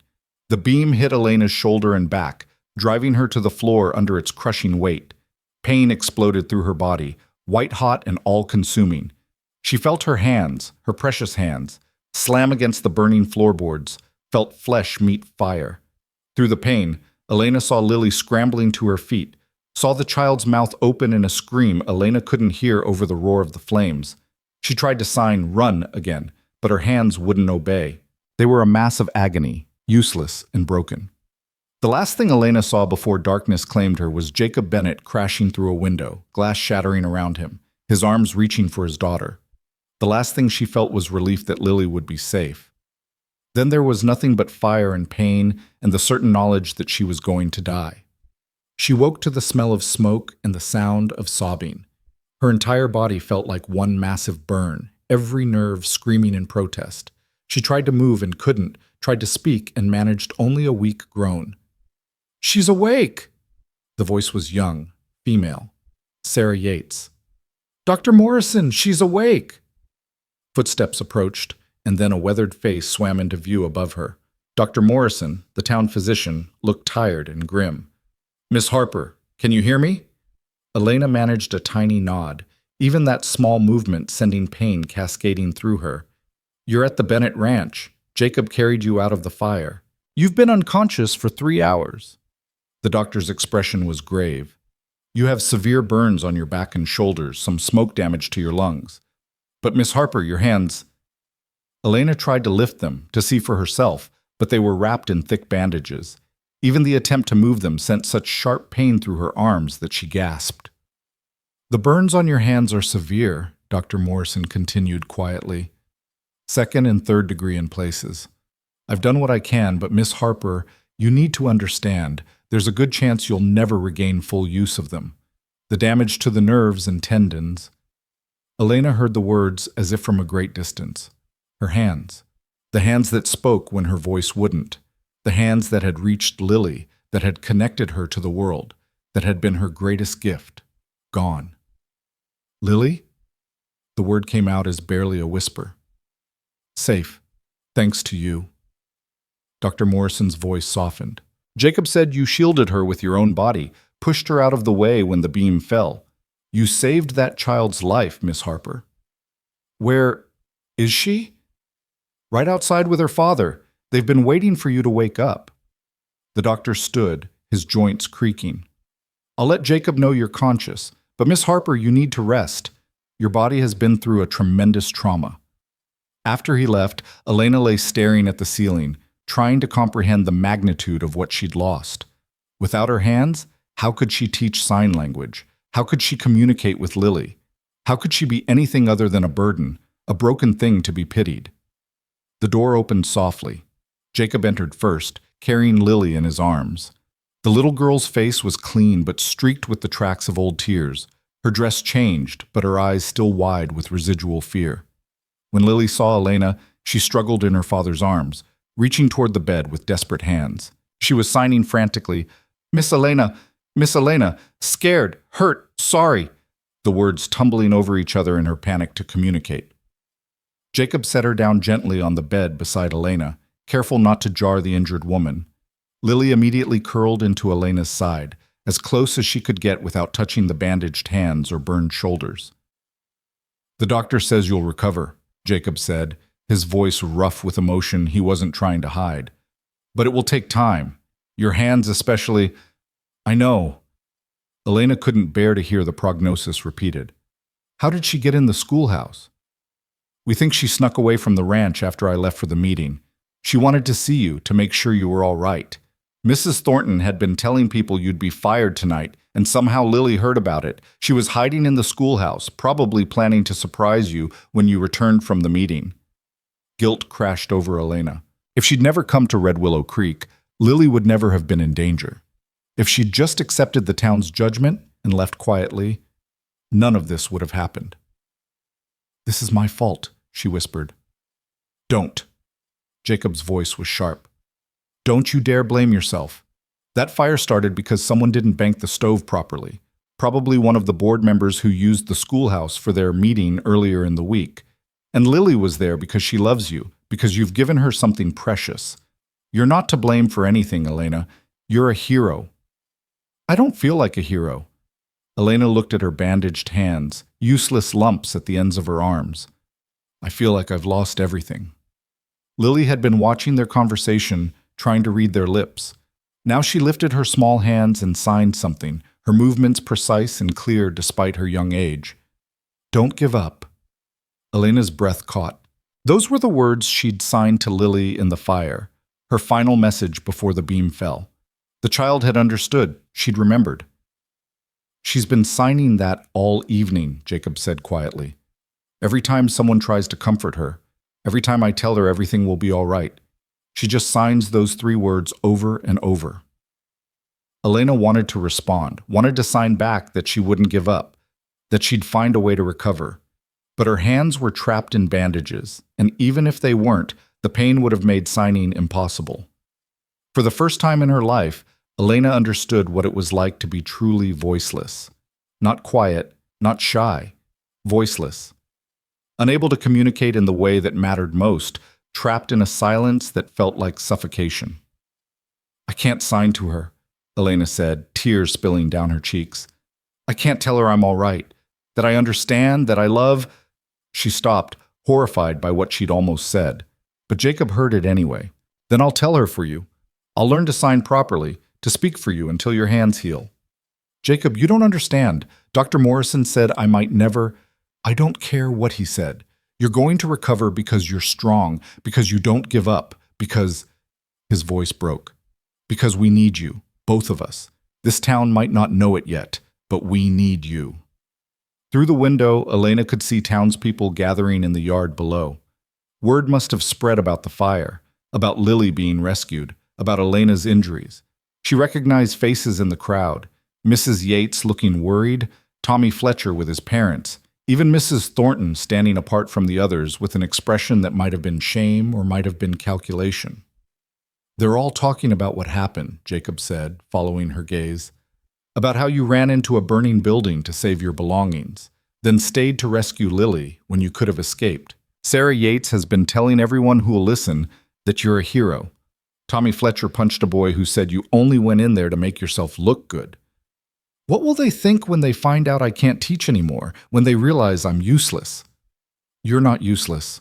Jacob moved closer to the bed, his storm gray eyes intense. You're the woman who taught my daughter to communicate. You're the teacher who changed an entire classroom's understanding of what it means to be different. You're the person who ran into fire without hesitation because a child needed you.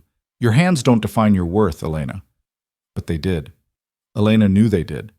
Without her hands, she was just the quiet girl again, the one who couldn't speak up, couldn't make herself heard. She'd built an entire identity around those hands, around the language they spoke. Who was she without them? Lily had fallen asleep against Elena's side, her small face finally peaceful. Jacob stood slowly, careful not to wake his daughter. You'll stay here while you recover, he said, making it a statement rather than a question. We have room, and you'll need round-the-clock care for a while. Dr. Morrison has already agreed to check on you daily. Jacob, I can't impose. You're not imposing. You saved my daughter's life. His voice turned fierce. You think I care what Mrs. Thornton or anyone else says about propriety? You're staying here where you'll be safe and cared for. That's final. After he left, Elena lay in the darkness with Lily curled against her, listening to the child's soft breathing. Through the door, she could hear voices, Jacob's deep rumble, his mother's sharp tones, Dr. Morrison's measured responses. They were arguing about her, about what should be done, about whether having Elena Harper in the Bennett house would cause more scandal than the town could bear. Elena closed her eyes and tried to imagine a future, tried to see past the pain and the bandages and the loss, but all she could see was darkness, as consuming and terrifying as the flames that had taken everything she valued. Outside, the prairie wind whispered through the grass, indifferent to human suffering. And in the wreckage of the schoolhouse, smoke still rose into the night sky like prayers no one was listening to. The first week at the Bennett Ranch passed in a haze of laudanum and pain. Elena drifted between sleep and waking, never quite sure which was real. The nightmares where she was trapped in fire forever, or the reality where her hands were wrapped in bandages that needed changing twice daily, each session an agony that left her gasping and sweating. Dr. Morrison came every morning, his face growing grimmer each time he unwrapped the bandages to check the wounds. Elena forced herself to look once on the third day, and immediately wished she hadn't. The burns were worse than she'd imagined. Angry red flesh, blistered and weeping, the skin of her palms and fingers damaged beyond recognition. Her beautiful, eloquent hands looked like something from a horror story. The infection is the biggest concern now, Dr. Morrison explained as he applied fresh salve, each touch of the cloth sending lightning bolts of pain up Elena's arms. If we can keep that at bay, you have a chance of regaining some mobility. But Miss Harper, you need to prepare yourself. Even in the best case, you're looking at months of healing, and the scarring will be significant. Will I be able to sign? The question came out flat, emotionless. Elena had moved past tears into a numb acceptance of her fate. The doctor hesitated just long enough to give her the answer. I don't know. The damage to the tendons in your fingers is extensive. Time will tell. Time. as if Elena had endless amounts of it to waste, waiting, hoping, praying for a recovery that might never come. Lily visited every day, climbing carefully onto the bed beside Elena, chattering in sign language that Elena could only watch, unable to respond. The child would sign stories about her day, the calf born in the barn, the new doll her grandmother had bought her, the way the cook had let her help make bread. And Elena would nod and smile, her silence now a prison rather than a choice. On the 8th day, Jacob appeared in her doorway carrying a wooden lap desk and several sheets of paper. He set them on the bed beside her, careful not to jar her injuries. "I thought you might like to write," he said. "I know your hands are bandaged, but perhaps if we prop the pen between your fingers—" "No." Elena's voice was sharper than she intended. "I can't. I tried yesterday when Dr. Morrison suggested it. I can't grip anything. I can't control the movement. All I managed to do was knock over the inkwell and make a mess." Jacob sat in the chair beside her bed, the one he'd occupied for hours during those first critical days when the doctor wasn't sure if the infection would spread. "You're healing, Elena. Every day Dr. Morrison says you're getting stronger. My body might be healing, but my hands—" Elena looked at the bandaged lumps, hating them. "These were everything to me, Jacob.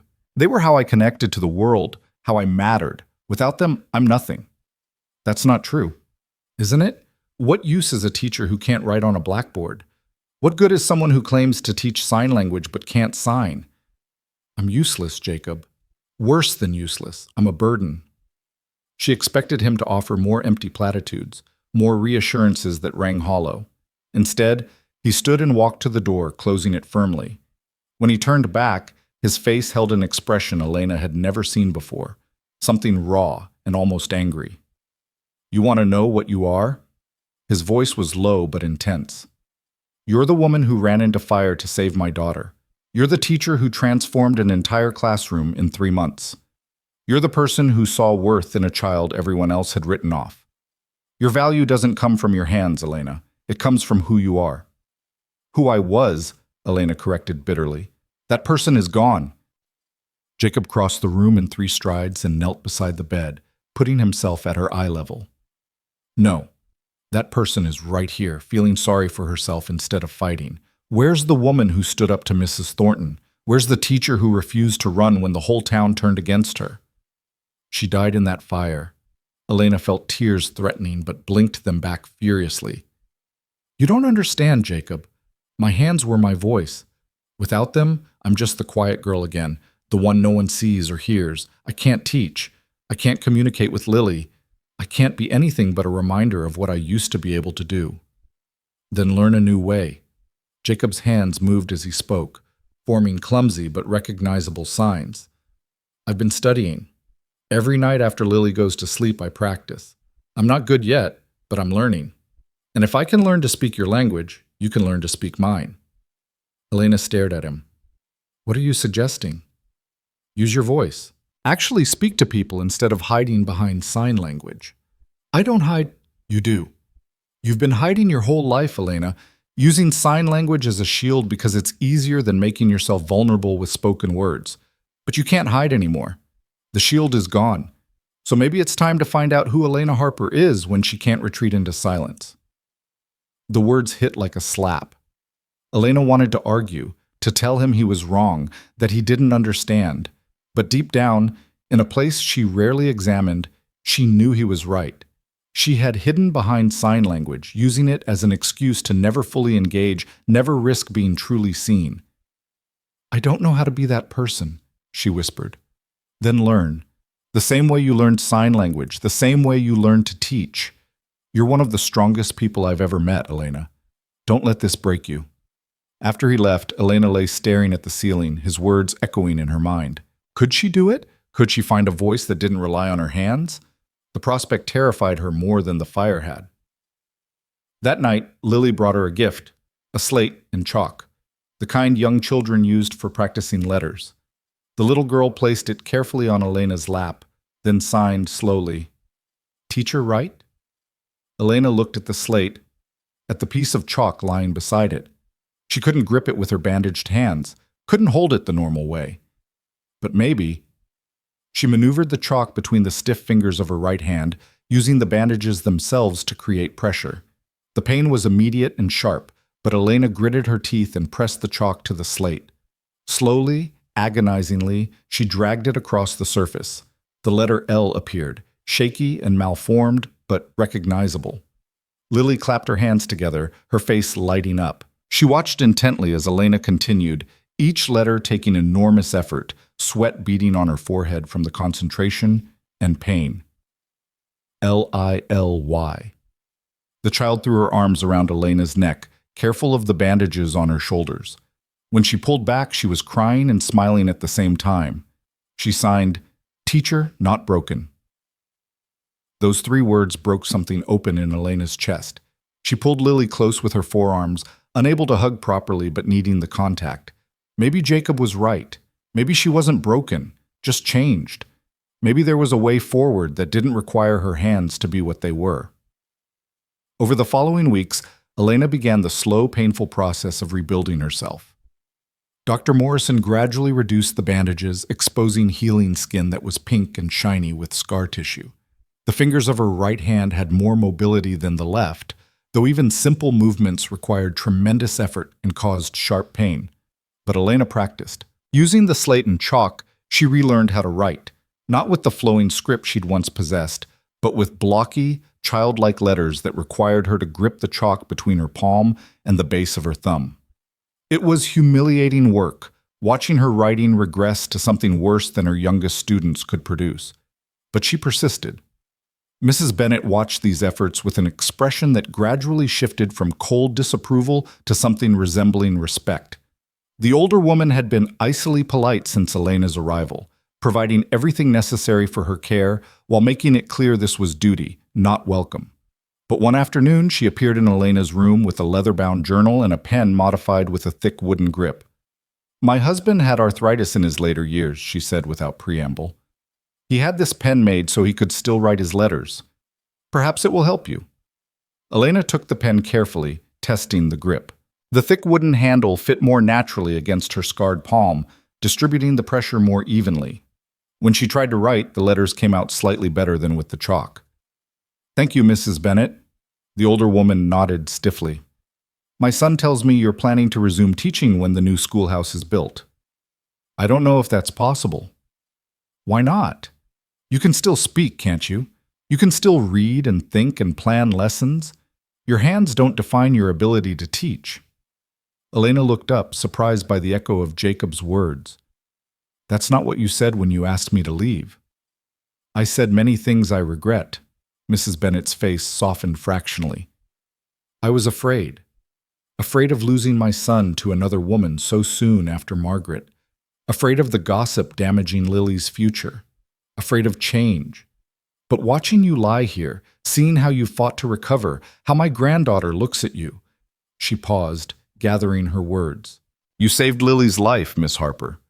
More than that, you gave her a life worth living. Whatever concerns I had about propriety seemed petty in comparison." After she left, Elena sat holding the modified pen, feeling the weight of unexpected acceptance. The town's opinion was shifting. Jacob had told her as much. Word of her sacrifice had spread, transforming the narrative from scandal to heroism.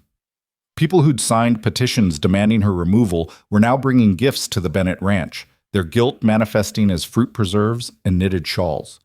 But Elena didn't want their guilt. She didn't want to be seen as a martyr or a saint. She just wanted to teach again. 6 weeks after the fire, Dr. Morrison declared her well enough to leave the bed for short periods. Jacob had a chair brought to the parlor, positioning it by the window where Elena could watch the prairie and the comings and goings of ranch life. Lily spent hours there with her, the two of them finding new ways to communicate. Elena couldn't sign properly. Her fingers were still too stiff, the movements too painful. But she could point, could gesture broadly, could use her limited mobility in combination with facial expressions and mouthed words. And Lily, brilliant child that she was, adapted quickly, learning to read Elena's lips with increasing accuracy. "When your hands heal," Lily signed one afternoon, "will you teach me new words?" Elena opened her mouth to give her usual non-answer, then stopped. She thought about Jacob's challenge to use her voice, to stop hiding. She took a breath and spoke, enunciating carefully so Lily could read her lips. Even if my hands don't heal completely, I can still teach you. We'll find a way. Lily watched her mouth intently, then signed back. Promise? I promise. It was during one of these afternoon sessions that Sarah Yates appeared at the door, shepherded in by Mrs. Bennett with obvious reluctance. The girl carried a basket covered with a cloth, and her face was tight with barely suppressed emotion. Miss Harper. She rushed to Elena's chair, then stopped short, suddenly uncertain. I'm sorry. I should have asked permission to visit. Mama said you might not want to see people yet. I'm very glad to see you, Sarah. How are your lessons going? The girl's face fell. We don't have a teacher right now. Mrs. Thornton tried to get the old teacher to come back, but she'd already taken another position, so we're just waiting. Some families are teaching their children at home, but it's not the same. I'm sorry to hear that. The new schoolhouse is almost finished, though. Mr. Bennett paid to have it built quickly. It's bigger than the old one, with more windows and a proper library corner. Sarah hesitated, then added quietly, Everyone's hoping you'll come back to teach when it opens, even some of the families who signed that petition. Lena looked at her scarred hands resting in her lap. I don't know if I can, Sarah. Teaching requires writing on blackboards, handling books, demonstrating proper penmanship. I can barely hold a pen. But you can still talk. You can still explain things and answer questions and make us understand difficult concepts. Sarah's voice grew passionate. The best thing about your teaching wasn't your handwriting, Miss Harper. It was the way you made every single student feel seen and valued.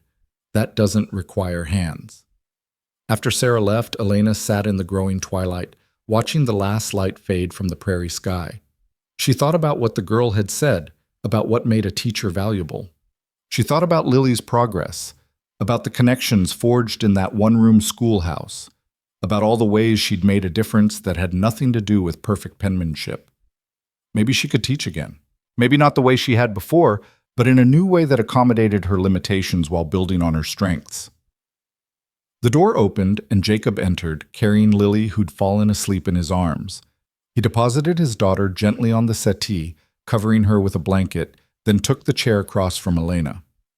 Sarah's visit has you thinking, he observed. How did you know? You have a particular expression when you're working through a problem. I've learned to recognize it. He paused. The new schoolhouse will be ready in 2 weeks. The board has asked me to approach you about resuming your position. Elena's heart jumped.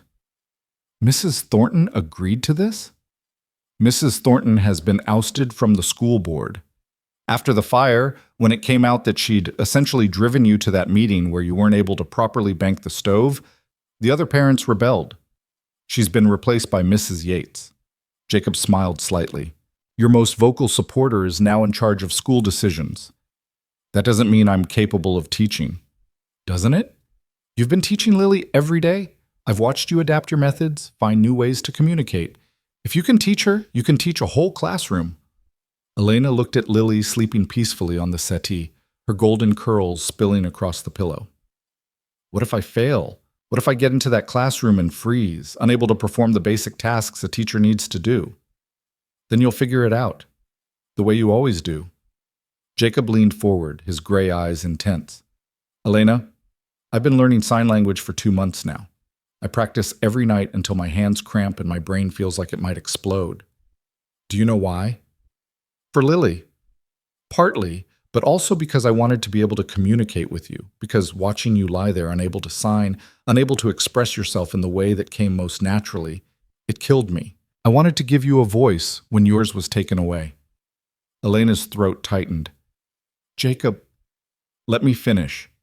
He stood and moved to kneel beside her chair, his hands lifting to sign as he spoke. I'm not good at this yet. My signs are clumsy and probably grammatically terrible, but I'm learning. For you. Because you matter to me, Elena. Not as my daughter's teacher. Not as some convenient solution to a problem. As you. His hands formed the sign slowly, carefully. I see you, the real you. Not the quiet girl hiding behind sign language. Not the martyr who sacrificed herself in fire. I see Elena Harper, strong, stubborn, brilliant, terrified of being truly seen, and I'm standing here telling you that you are seen. By me. by Lily, by this whole town, whether you believe it or not. Elena felt tears streaming down her face. I don't know how to accept that. I've spent my whole life being invisible. Then learn to be visible. The same way I'm learning to sign. It's scary and uncomfortable, and sometimes you'll mess up, but it's worth it, Elena. You're worth it. He reached out and gently took her scarred hands in his own, his touch careful and reverent. These hands saved my daughter's life.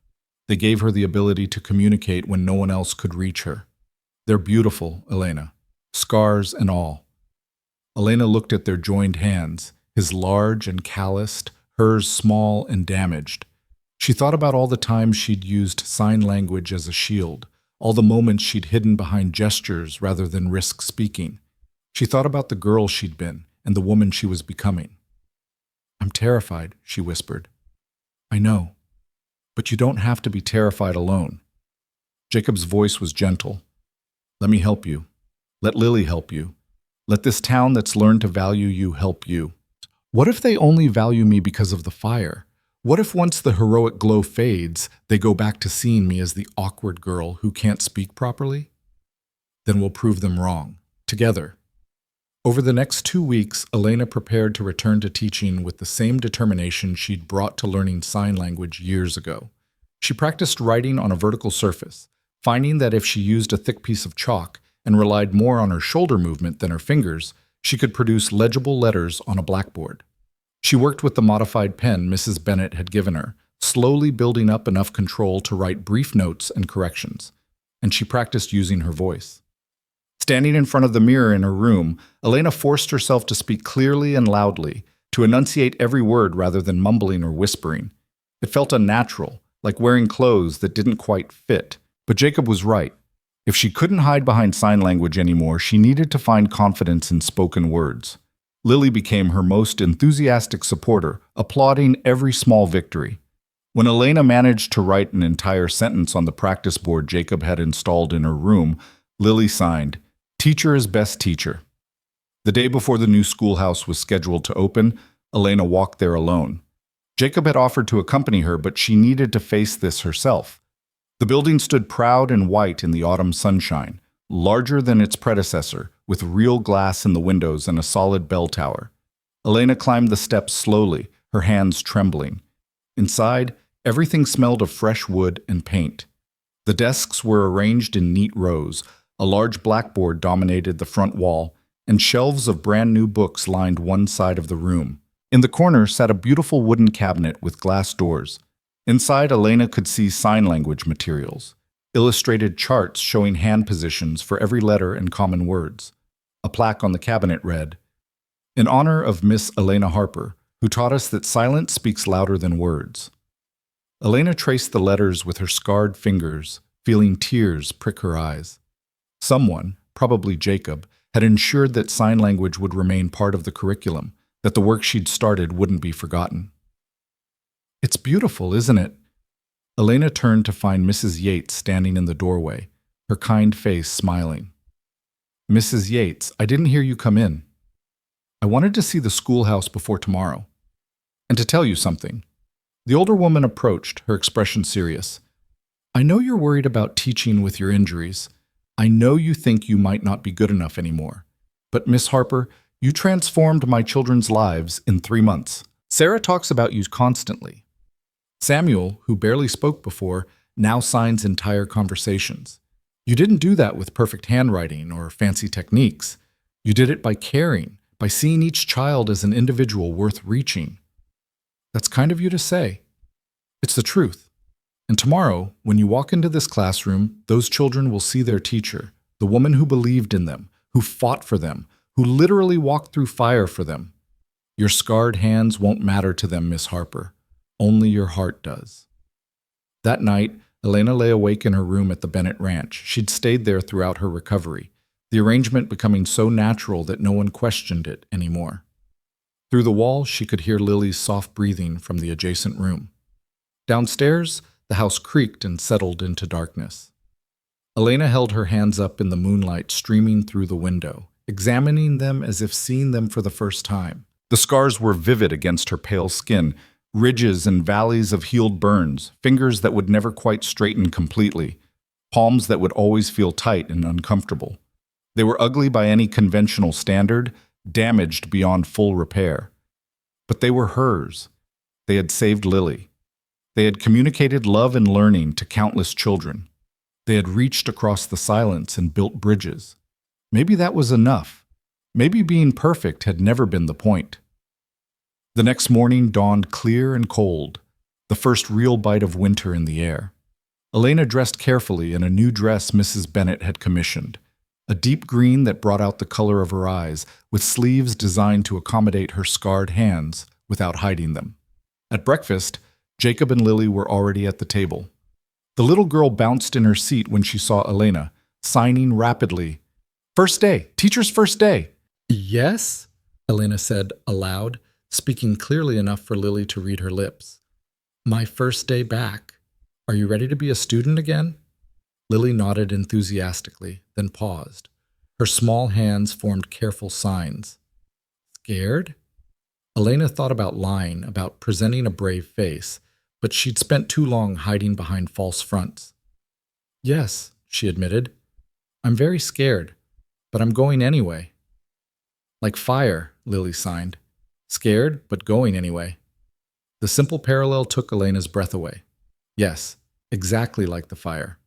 Scared, but going anyway. Maybe that was what courage actually was.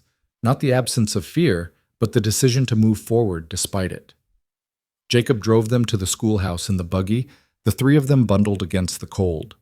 As they approached, Elena could see families already gathering, parents with their children, everyone dressed in their Sunday best for this first day at the new school.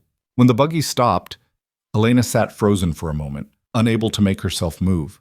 So many eyes, so much expectation. What if she failed? What if her damaged hands couldn't manage the physical demands of teaching? What if... Lily's small hand slipped into hers, the touch gentle against her scars. The child looked up at her with absolute trust, absolute certainty that everything would be all right. "Don't give up," Lily signed with her free hand. Elena took a deep breath and stepped down from the buggy. The crowd parted as she walked toward the schoolhouse, everyone watching, everyone waiting to see if the burned teacher could actually do what she'd come to do. Elena felt their stares like physical weight, felt the old urge to shrink, to hide, to disappear. Instead, she raised her head and walked through that door. Inside the new schoolhouse, the children were already seated, their faces turned toward Elena with expressions ranging from joy to curiosity to concern.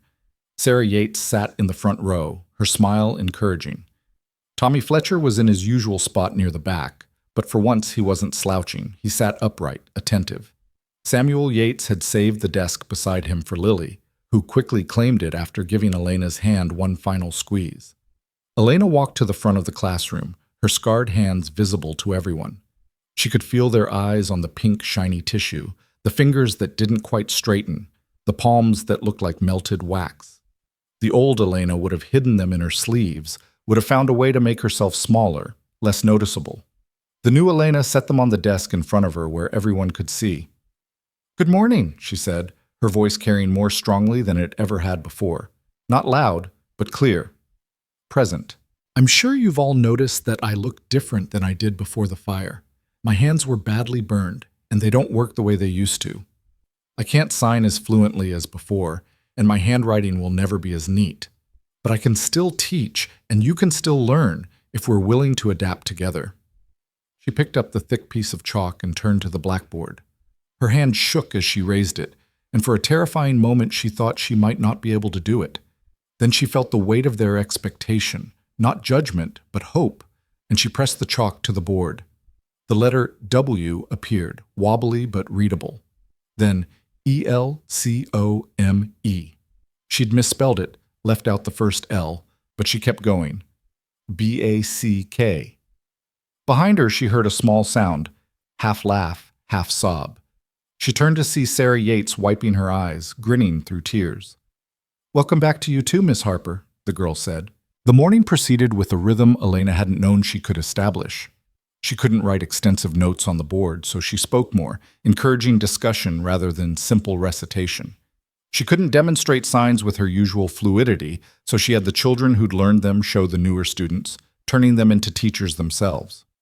When her hands cramped from gripping the chalk too long, she sat on the edge of her desk and told them stories instead, about the origins of language, about different ways people communicated across cultures, about how limitations could become innovations if you approached them with creativity rather than defeat. The children hung on every word. Even Tommy, who'd always been restless, sat still and engaged. And Lily glowed with pride, occasionally standing to demonstrate a sign when Elena's hands couldn't manage the complexity. At lunch, Elena stayed at her desk while the children scattered to the yard. She was exhausted in a way that had nothing to do with physical exertion and everything to do with the emotional energy required to be fully present, fully visible.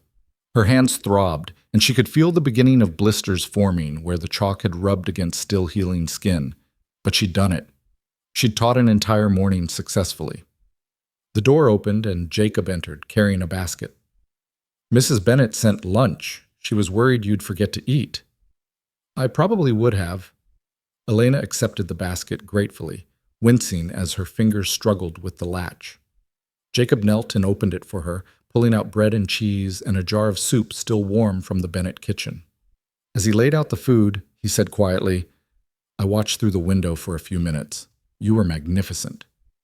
I misspelled welcome on the blackboard, and then kept going instead of trying to hide it. Do you know what that taught those children? That mistakes aren't failures. They're just part of the process. He poured soup into a cup and handed it to her carefully. "Elena, I've been thinking about something, about what happens next." "Next? You're still staying at the ranch. We've been telling people it's temporary until you're fully recovered.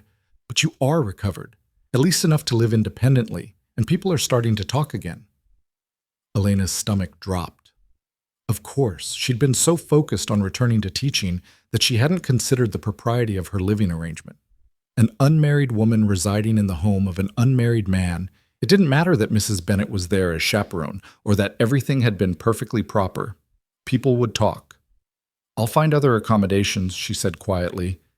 "Mrs. Pritchard might have room again at the boarding house." "That's one option." Jacob sat in one of the student desks, looking absurdly large in the small chair. "Or there's another possibility. One I've been considering for weeks but wasn't sure how to raise." Elena set down her soup cup, suddenly unable to eat. "What possibility?" Jacob stood and walked to the window, looking out at the children playing. When he spoke, his voice was careful, measured.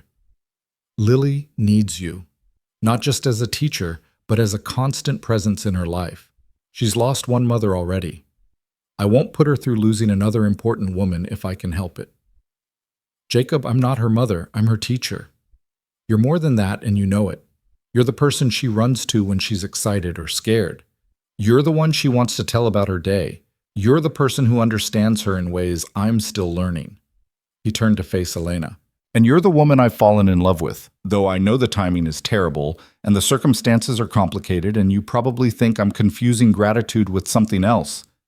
Elena's breath stopped. "You can't. We barely know each other. We've spent nearly every day together for the past 2 months. I've watched you fight through pain and doubt and fear. I've seen you at your most vulnerable and your most courageous. I know you prefer your tea with honey, that you sing quietly to yourself when you think no one's listening, that you cry at night sometimes when the pain is bad but never complain during the day. I know you're stubborn and proud and terrified of being a burden. I know you, Elena, and I love you. You love what I did for Lily. You love the idea of having someone who can communicate with your daughter." "I love you," Jacob repeated firmly. The woman who hid behind sign language because speaking felt too vulnerable. The woman who ran into fire without hesitation. The woman who's relearning everything she thought defined her.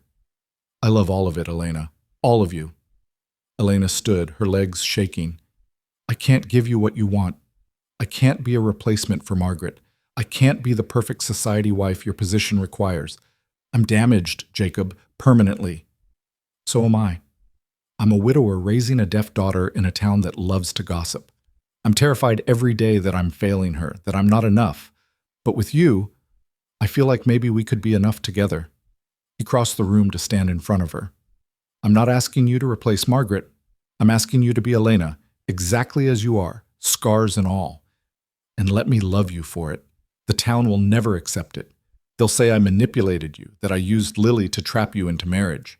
Let them say it. I don't care anymore, Elena. I spent the first year after Margaret died caring desperately what everyone thought, trying to maintain appearances, trying to be the person everyone expected. It nearly destroyed me. I'm done living for their approval. His hands lifted, forming signs she'd taught him months ago. I see you. Do you see me? Elena looked at this man who'd learned an entire language just to communicate with her, who'd defended her when the town turned against her, who'd sat by her bedside during the worst of her recovery. She saw the loneliness in his eyes that matched her own, the fear of being truly vulnerable, the desperate hope that maybe this time, love wouldn't end in loss. I see you, she whispered. Then, signing with her damaged hands despite the pain, I see you. Then give us a chance. Not because Lily needs you or because the town expects it or because it's practical. Give us a chance because you want to, because you feel something for me beyond professional obligation. Did she? Elena had been so careful not to examine her feelings too closely, afraid of what she might find. But standing here, looking into Jacob's storm-gray eyes, she couldn't deny the truth any longer. She'd fallen in love with him somewhere between that first day when he'd brought Lily to school and this moment where he was offering her everything she'd been too afraid to want. I'm terrified, she admitted. Good, so am I, but we can be terrified together. Jacob smiled slightly. That's better than being terrified alone. Before Elena could respond, the school bell rang. Tommy Fletcher had taken it upon himself to signal the end of lunch. Through the window, they could see children streaming back toward the building, Lily leading the pack with Sarah beside her. I need to teach, Elena said. I know, but think about it, Elena, please. Jacob headed toward the door, then paused. The spring festival is in 3 months. If you decided you wanted to attend it with me, not as Lily's teacher, but as the woman I'm courting, I'd be honored. He left before she could answer, passing the children as they flooded back into the classroom. Elena stood at the front, trying to collect her scattered thoughts. Jacob Bennett had just declared his love for her, had asked her to consider a future together. The idea was terrifying and thrilling in equal measure. Lily signed from her desk. Teacher happy? Papa was here. Elena managed a smile. Yes, sweetheart. Teacher is happy. The afternoon lessons passed in a blur. Elena's mind kept wandering to Jacob's words, to the possibility of a life beyond just teaching. She'd spent so long convinced she'd end up alone, a spinster teacher moving from town to town, that the idea of belonging somewhere, belonging to someone, felt almost impossible to grasp. That evening, back at the Bennett Ranch, Elena found Mrs. Catherine Bennett in the parlor, working on needlepoint. The older woman looked up as Elena entered. My son spoke with you today. It wasn't a question. Elena nodded, unsure how much Jacob had shared with his mother. He told me he intends to court you properly with the goal of marriage. Mrs. Bennett set down her needlework. I assume he explained his feelings? Yes, ma'am. And what are your feelings, Miss Harper? Do you love my son, or are you simply grateful to him for supporting you through your recovery? Elena could have given the safe answer, the one that avoided commitment and kept her options open. Instead, she found herself telling the truth. I love him, but I'm afraid I'm not what he needs. I'm afraid I'll disappoint him, that I'm not grand enough, or polished enough, or whole enough to be the wife a man like Jacob Bennett deserves. Mrs. Bennett's expression softened in a way Elena had never seen. Do you know what Margaret was like before she became Mrs. Jacob Bennett? No, ma'am. She was a farmer's daughter from a poor family. She couldn't read music. She didn't know which fork to use at formal dinners. She'd never been to a social event more elaborate than a barn dance. By all the standards of society, she was entirely unsuitable for my son. Mrs. Bennett picked up her needlework again, her fingers moving with practiced efficiency. But she loved him, and she made him happy. That was all that mattered. I thought you objected to me. I did. Not because I thought you were unsuitable, but because I was terrified of watching Jacob grieve again. Terrified that if he loved you and lost you, Whether to the town's gossip or to circumstances beyond our control, it would break him completely. She met Elena's eyes. But I've watched you these past months, Miss Harper. I've seen your strength, your determination, your absolute refusal to give up even when you had every reason to. You won't break easily, and neither will Jacob, not with you beside him. So you approve? I approve of anything that makes my son smile the way he has since you entered our lives. I approve of anyone who loves my granddaughter with the fierceness you've shown. Whether you're polished enough for society dinners is utterly irrelevant. Elena felt tears threatening again. She seemed to cry so much more easily since the fire, as if the flames had burned away whatever walls had kept her emotions locked inside. Thank you, Mrs. Bennet. Catherine, if you're going to join this family, we might as well start with first names. Over the following weeks, Elena settled into a routine that felt both natural and surreal. She taught during the day, pouring herself into lessons that adapted to her limitations while building on her strengths. The children thrived under her instruction, and slowly word spread through the county about the remarkable teacher at Red Willow Creek who taught both hearing and deaf children together.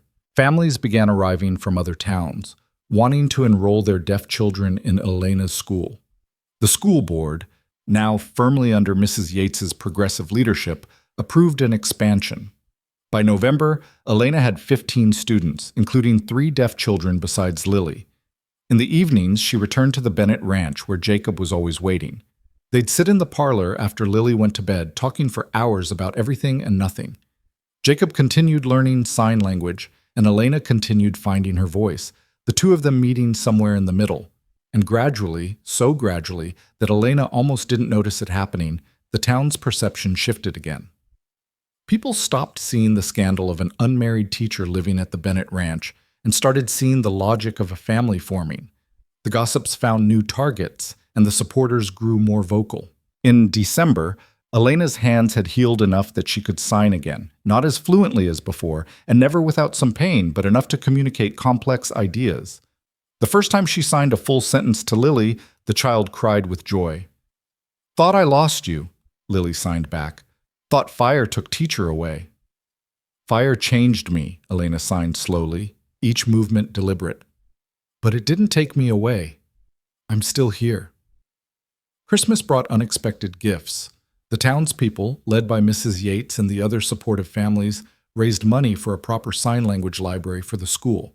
Books arrived from as far away as Boston and New York, more resources than Elena had ever dreamed of having. And on Christmas morning, Jacob gave Elena a gift that made her hands shake. A delicate silver bracelet engraved with words in the manual alphabet, spelling out "Don't give up." "So you never forget," he said quietly, fastening it around her scarred wrist. "The words you signed to Lily in the fire. The words she's been signing back to you ever since. The words that define who you are." Elena traced the engraved letters, feeling the weight of their meaning. She'd come to Red Willow Creek expecting to be invisible, to teach quietly, and leave no mark. Instead, she'd been burned and broken and rebuilt into someone she barely recognized, someone stronger, braver, more visible than she'd ever thought possible. "Thank you," she whispered, then added more loudly, "Thank you, Jacob, for everything." He smiled and signed back, "Thank you for seeing me." The spring festival arrived in April with all the pageantry a small Montana town could muster. Booths lined the main street selling preserves and handicrafts. Children ran through the crowds with sticky hands and loud laughter, and a dance platform had been erected in the town square. Elena stood at the edge of the festival, watching the festivities with a mixture of anxiety and anticipation. She wore a new dress, pale yellow cotton, that Catherine had insisted on commissioning, with sleeves that fell just below her elbows, leaving her scarred hands and forearms visible. Her hair was loose around her shoulders instead of pulled back in its usual severe bun. She looked, Elena thought with some surprise, almost pretty, or at least no longer trying to disappear. "Teacher!" Lily came running, signing frantically. "Come see! Papa has surprise!" Elena let the child pull her through the crowd, past booths and well-wishers who called out greetings. The entire town seemed to be present, and Elena felt their eyes on her, some curious, some approving, some still skeptical. But she kept her head high, kept walking. Lily led her to the center of the square where a platform had been raised. Jacob stood on it, and when he saw Elena approaching, his face broke into a smile that made her heart skip. "Ladies and gentlemen," he called out, his voice carrying across the square. The crowd quieted, sensing something significant about to happen. Thank you all for coming to celebrate spring and community with us today. Before the dancing begins, I have something important to say. Elena's breath caught. This was it. Whatever Jacob had planned, whatever surprise Lily had mentioned, she wanted to run, wanted to hide, but Lily's small hand held hers firmly. 9 months ago, a young teacher arrived in Red Willow Creek. She was quiet and shy, and many of us didn't think she'd last a month. We underestimated her. Jacob's eyes found Elena's in the crowd. Miss Harper taught us that silence can speak, that differences can unite us, that courage doesn't always come with a loud voice. She saved my daughter's life, twice. Once by teaching her to communicate, and once by shielding her from fire. Murmurs rippled through the crowd. People were nodding, remembering. In the process, she changed all of us. She taught our children compassion and adaptability. She showed us that community means including everyone, not just those who fit our expectations. And she taught me, his voice caught slightly, she taught me that it's possible to love again, if you're brave enough to risk it. Elena's heart was hammering so hard she thought everyone must hear it. Jacob stepped down from the platform and walked through the partying crowd until he stood directly in front of her. "Elena Harper," he said, then switched to sign language, his hands moving with increasing confidence. "You are the bravest person I know. You face fear and pain every day, and you still choose to show up, to teach, to love. You've given my daughter a voice and me a reason to hope. You've made our house a home." He knelt on one knee, pulling a small velvet box from his pocket. The crowd gasped collectively. Lily bounced beside Elena, barely containing her excitement. "I'm not asking you to be Margaret. I'm not asking you to be anything other than exactly who you are. Scarred hands, quiet voice, stubborn heart and all." Jacob opened the box to reveal a simple gold ring with a small diamond. "I'm asking you to be my wife, to be Lily's mother, to build a life with us. Not because it's practical or expected, but because I love you, because we belong together." The entire square had gone silent. Elena was aware of hundreds of eyes watching, waiting for her answer. The old Elena would have been paralyzed by such public scrutiny, but the new Elena, the one who'd walked through fire and emerged changed, looked only at Jacob's face, at the hope and vulnerability there. She thought about all the reasons to say no. She was young and scarred and still learning to navigate the world without hiding. She was a teacher, not a society wife. She would never be the polished, perfect woman people expected Jacob Bennett to marry. But she loved him. She loved Lily. And she was tired of letting fear make her decisions. Elena pulled her hands free from Lily's grip and signed, her scarred fingers moving carefully through the air. "Yes, I choose you. I choose us." The crowd erupted in cheers before she'd even finished signing. Jacob stood and swept her into his arms, kissing her in front of everyone, making his choice as public and clear as hers. When they finally broke apart, Elena saw tears streaming down Catherine's face. Happy tears for once. Lily launched herself at both of them, wrapping her small arms around their legs. Elena knelt and gathered the child close, signing with one hand while the other wore Jacob's ring. "We're a family now, all three of us." "Forever?" Lily signed back. "Forever," Elena promised. The festival continued around them, music playing, children laughing, neighbors celebrating.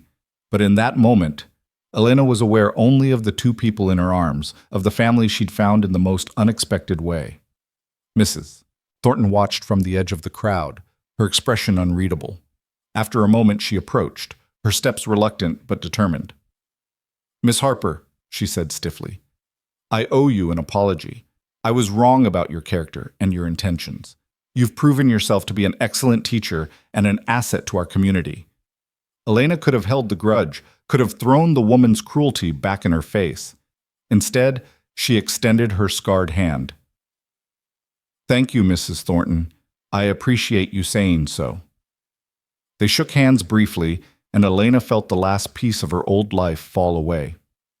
She wasn't the invisible girl anymore. She wasn't the scandal or the martyr or the damaged teacher. She was simply Elena, beloved and belonging, scarred but whole. The wedding took place 6 weeks later in the new schoolhouse, the building filled with flowers and students and townspeople who'd come to witness the union. Elena wore a cream-colored dress with long sleeves that covered her scars, but at the last moment she pushed them up to her elbows. Let people see. Let them know what she'd survived. Sarah Yates served as maid of honor, standing proud beside her teacher. Tommy Fletcher, transformed from troublemaker to Elena's fierce defender, helped seat guests with unusual solemnity.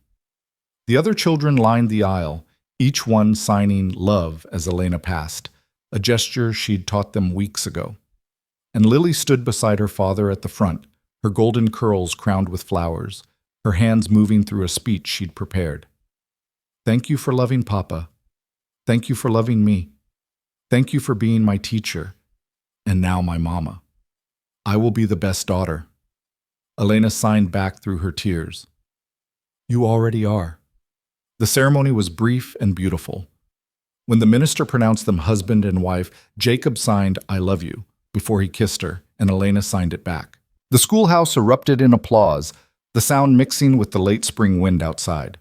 At the reception that followed, held on the Bennett Ranch under a Montana sky so blue it hurt to look at, Elena found herself surrounded by people who'd once doubted her, who now celebrated her. Mrs. Yates gave a toast about courage and change. Catherine welcomed Elena officially into the family with a speech that had even Jacob wiping his eyes. And Sheriff Dawson admitted he'd never seen a more deserving couple. As the sun began to set, painting the prairie gold and amber, Elena stood with Jacob and Lily, watching their guests dance and laugh. 3 lives that had been separate, broken in different ways, now woven together into something stronger than any of them alone. No regrets? Jacob asked quietly. Elena looked at her scarred hands wearing his ring, at Lily leaning against her side, at the prairie stretching endlessly before them. She thought about the quiet girl who'd arrived in Red Willow Creek 9 months ago, expecting to disappear into another anonymous teaching position.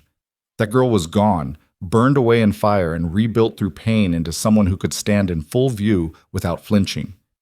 No regrets, she said, her voice steady and sure. This is exactly where I'm supposed to be. Lily signed sleepily. Home?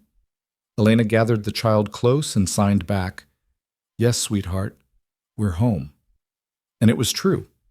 Not the house, or the town, or even the people, though all of those mattered.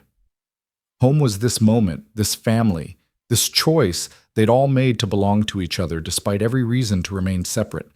Home was being seen and loved for exactly who she was, scars and silence and all. The prairie wind whispered through the grass, carrying the sound of music and laughter across the endless land. And in the middle of it all, 3 hearts beat as one. A shy teacher who'd found her voice, a grieving father who'd found hope, and a little girl who'd found the words to finally tell the world what she was thinking.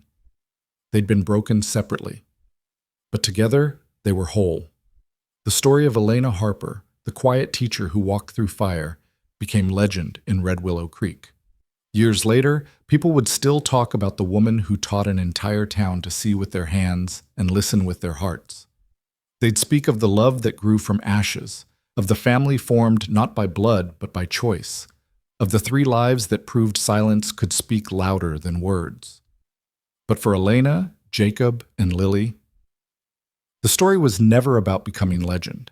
It was simply about finding each other in a vast and lonely prairie, about building something beautiful from broken pieces, about choosing love even when fear whispered it was safer to remain alone. On quiet evenings when Lily was grown and teaching sign language to her own children, she would tell them about the fire, about the teacher who saved her, about the moment her family truly began, and she would sign the words that had become their family motto, the words that had carried them through every challenge, don't give up.